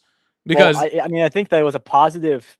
There was a positive intention there, but it led to a negative result in the long term. You know. Yeah, I mean, I can agree with that. Like, I can agree that it did have some negatives, right? But the alternative was to allow banks to continue to keep screwing over 18-year-olds more than they already are, right? Because they're still doing it. They're just doing it less, right? There's your free market capitalism, right? But yeah, no, like we have major problems with our education system, and I just wish. We need to fix that. Like, do we have immigration problems? Yes. Is that the problems with our education system? No. Right? These are two separate problems that need to be fixed. And the tariffs don't fix any of these whatsoever. And the Trump administration really isn't trying to fix any of these issues. Like, say what you want about Biden. He did provide. He was trying to help fix our education system a bit, right? Should have done a lot more. Right. But he was at least giving an attempt to try to stop these predatory loans and stuff like that, right? Which is a benefit, which could help us long term. We really need to put in these social programs that every other country has figured out, and we have just for some reason not figured out in this country. But anyways, hey man, I agree with you. I know you do, but I do have to move on. I have to go mop my floors. Sure. I've been out for 3 hours. I have to go mop my floors. But anyways, it was a good conversation. All right, man. Have a good one. All right, Spencer. Sorry, that was a really funny super chat. I really appreciate that. You guys get this brand new tariff. Stacy, thank you so much for the $5. Didn't he just put 100% tariff on medications from certain countries? How is making antibiotics more expensive? America first. Yes, he did do that. And thank you so much. And Spider, thank you so much for the $10 super chat. It said so-called illegals contributed $22 billion in 2022 to Social Security. My source was not Rumble, so take it with a grain of salt. Oh well, you know, if it didn't come from Rumble, I don't even know why we have it up here, Spider. To be completely honest with you, should just turn it off. I have to go, y'all. I have to go mop my floors before I get my tattoo later. So I gotta go. I love y'all though. Thank you guys so much. I'll see you guys tomorrow. I'll be on at around 10 a.m. tomorrow, and I will be off before noon because the Chargers play at noon. So make sure you guys come and check me out tomorrow morning. Make sure you guys hit that follow button, hit that subscribe button if you haven't already. Thank you guys so much for the love and support. Hope you guys have a wonderful day, all right?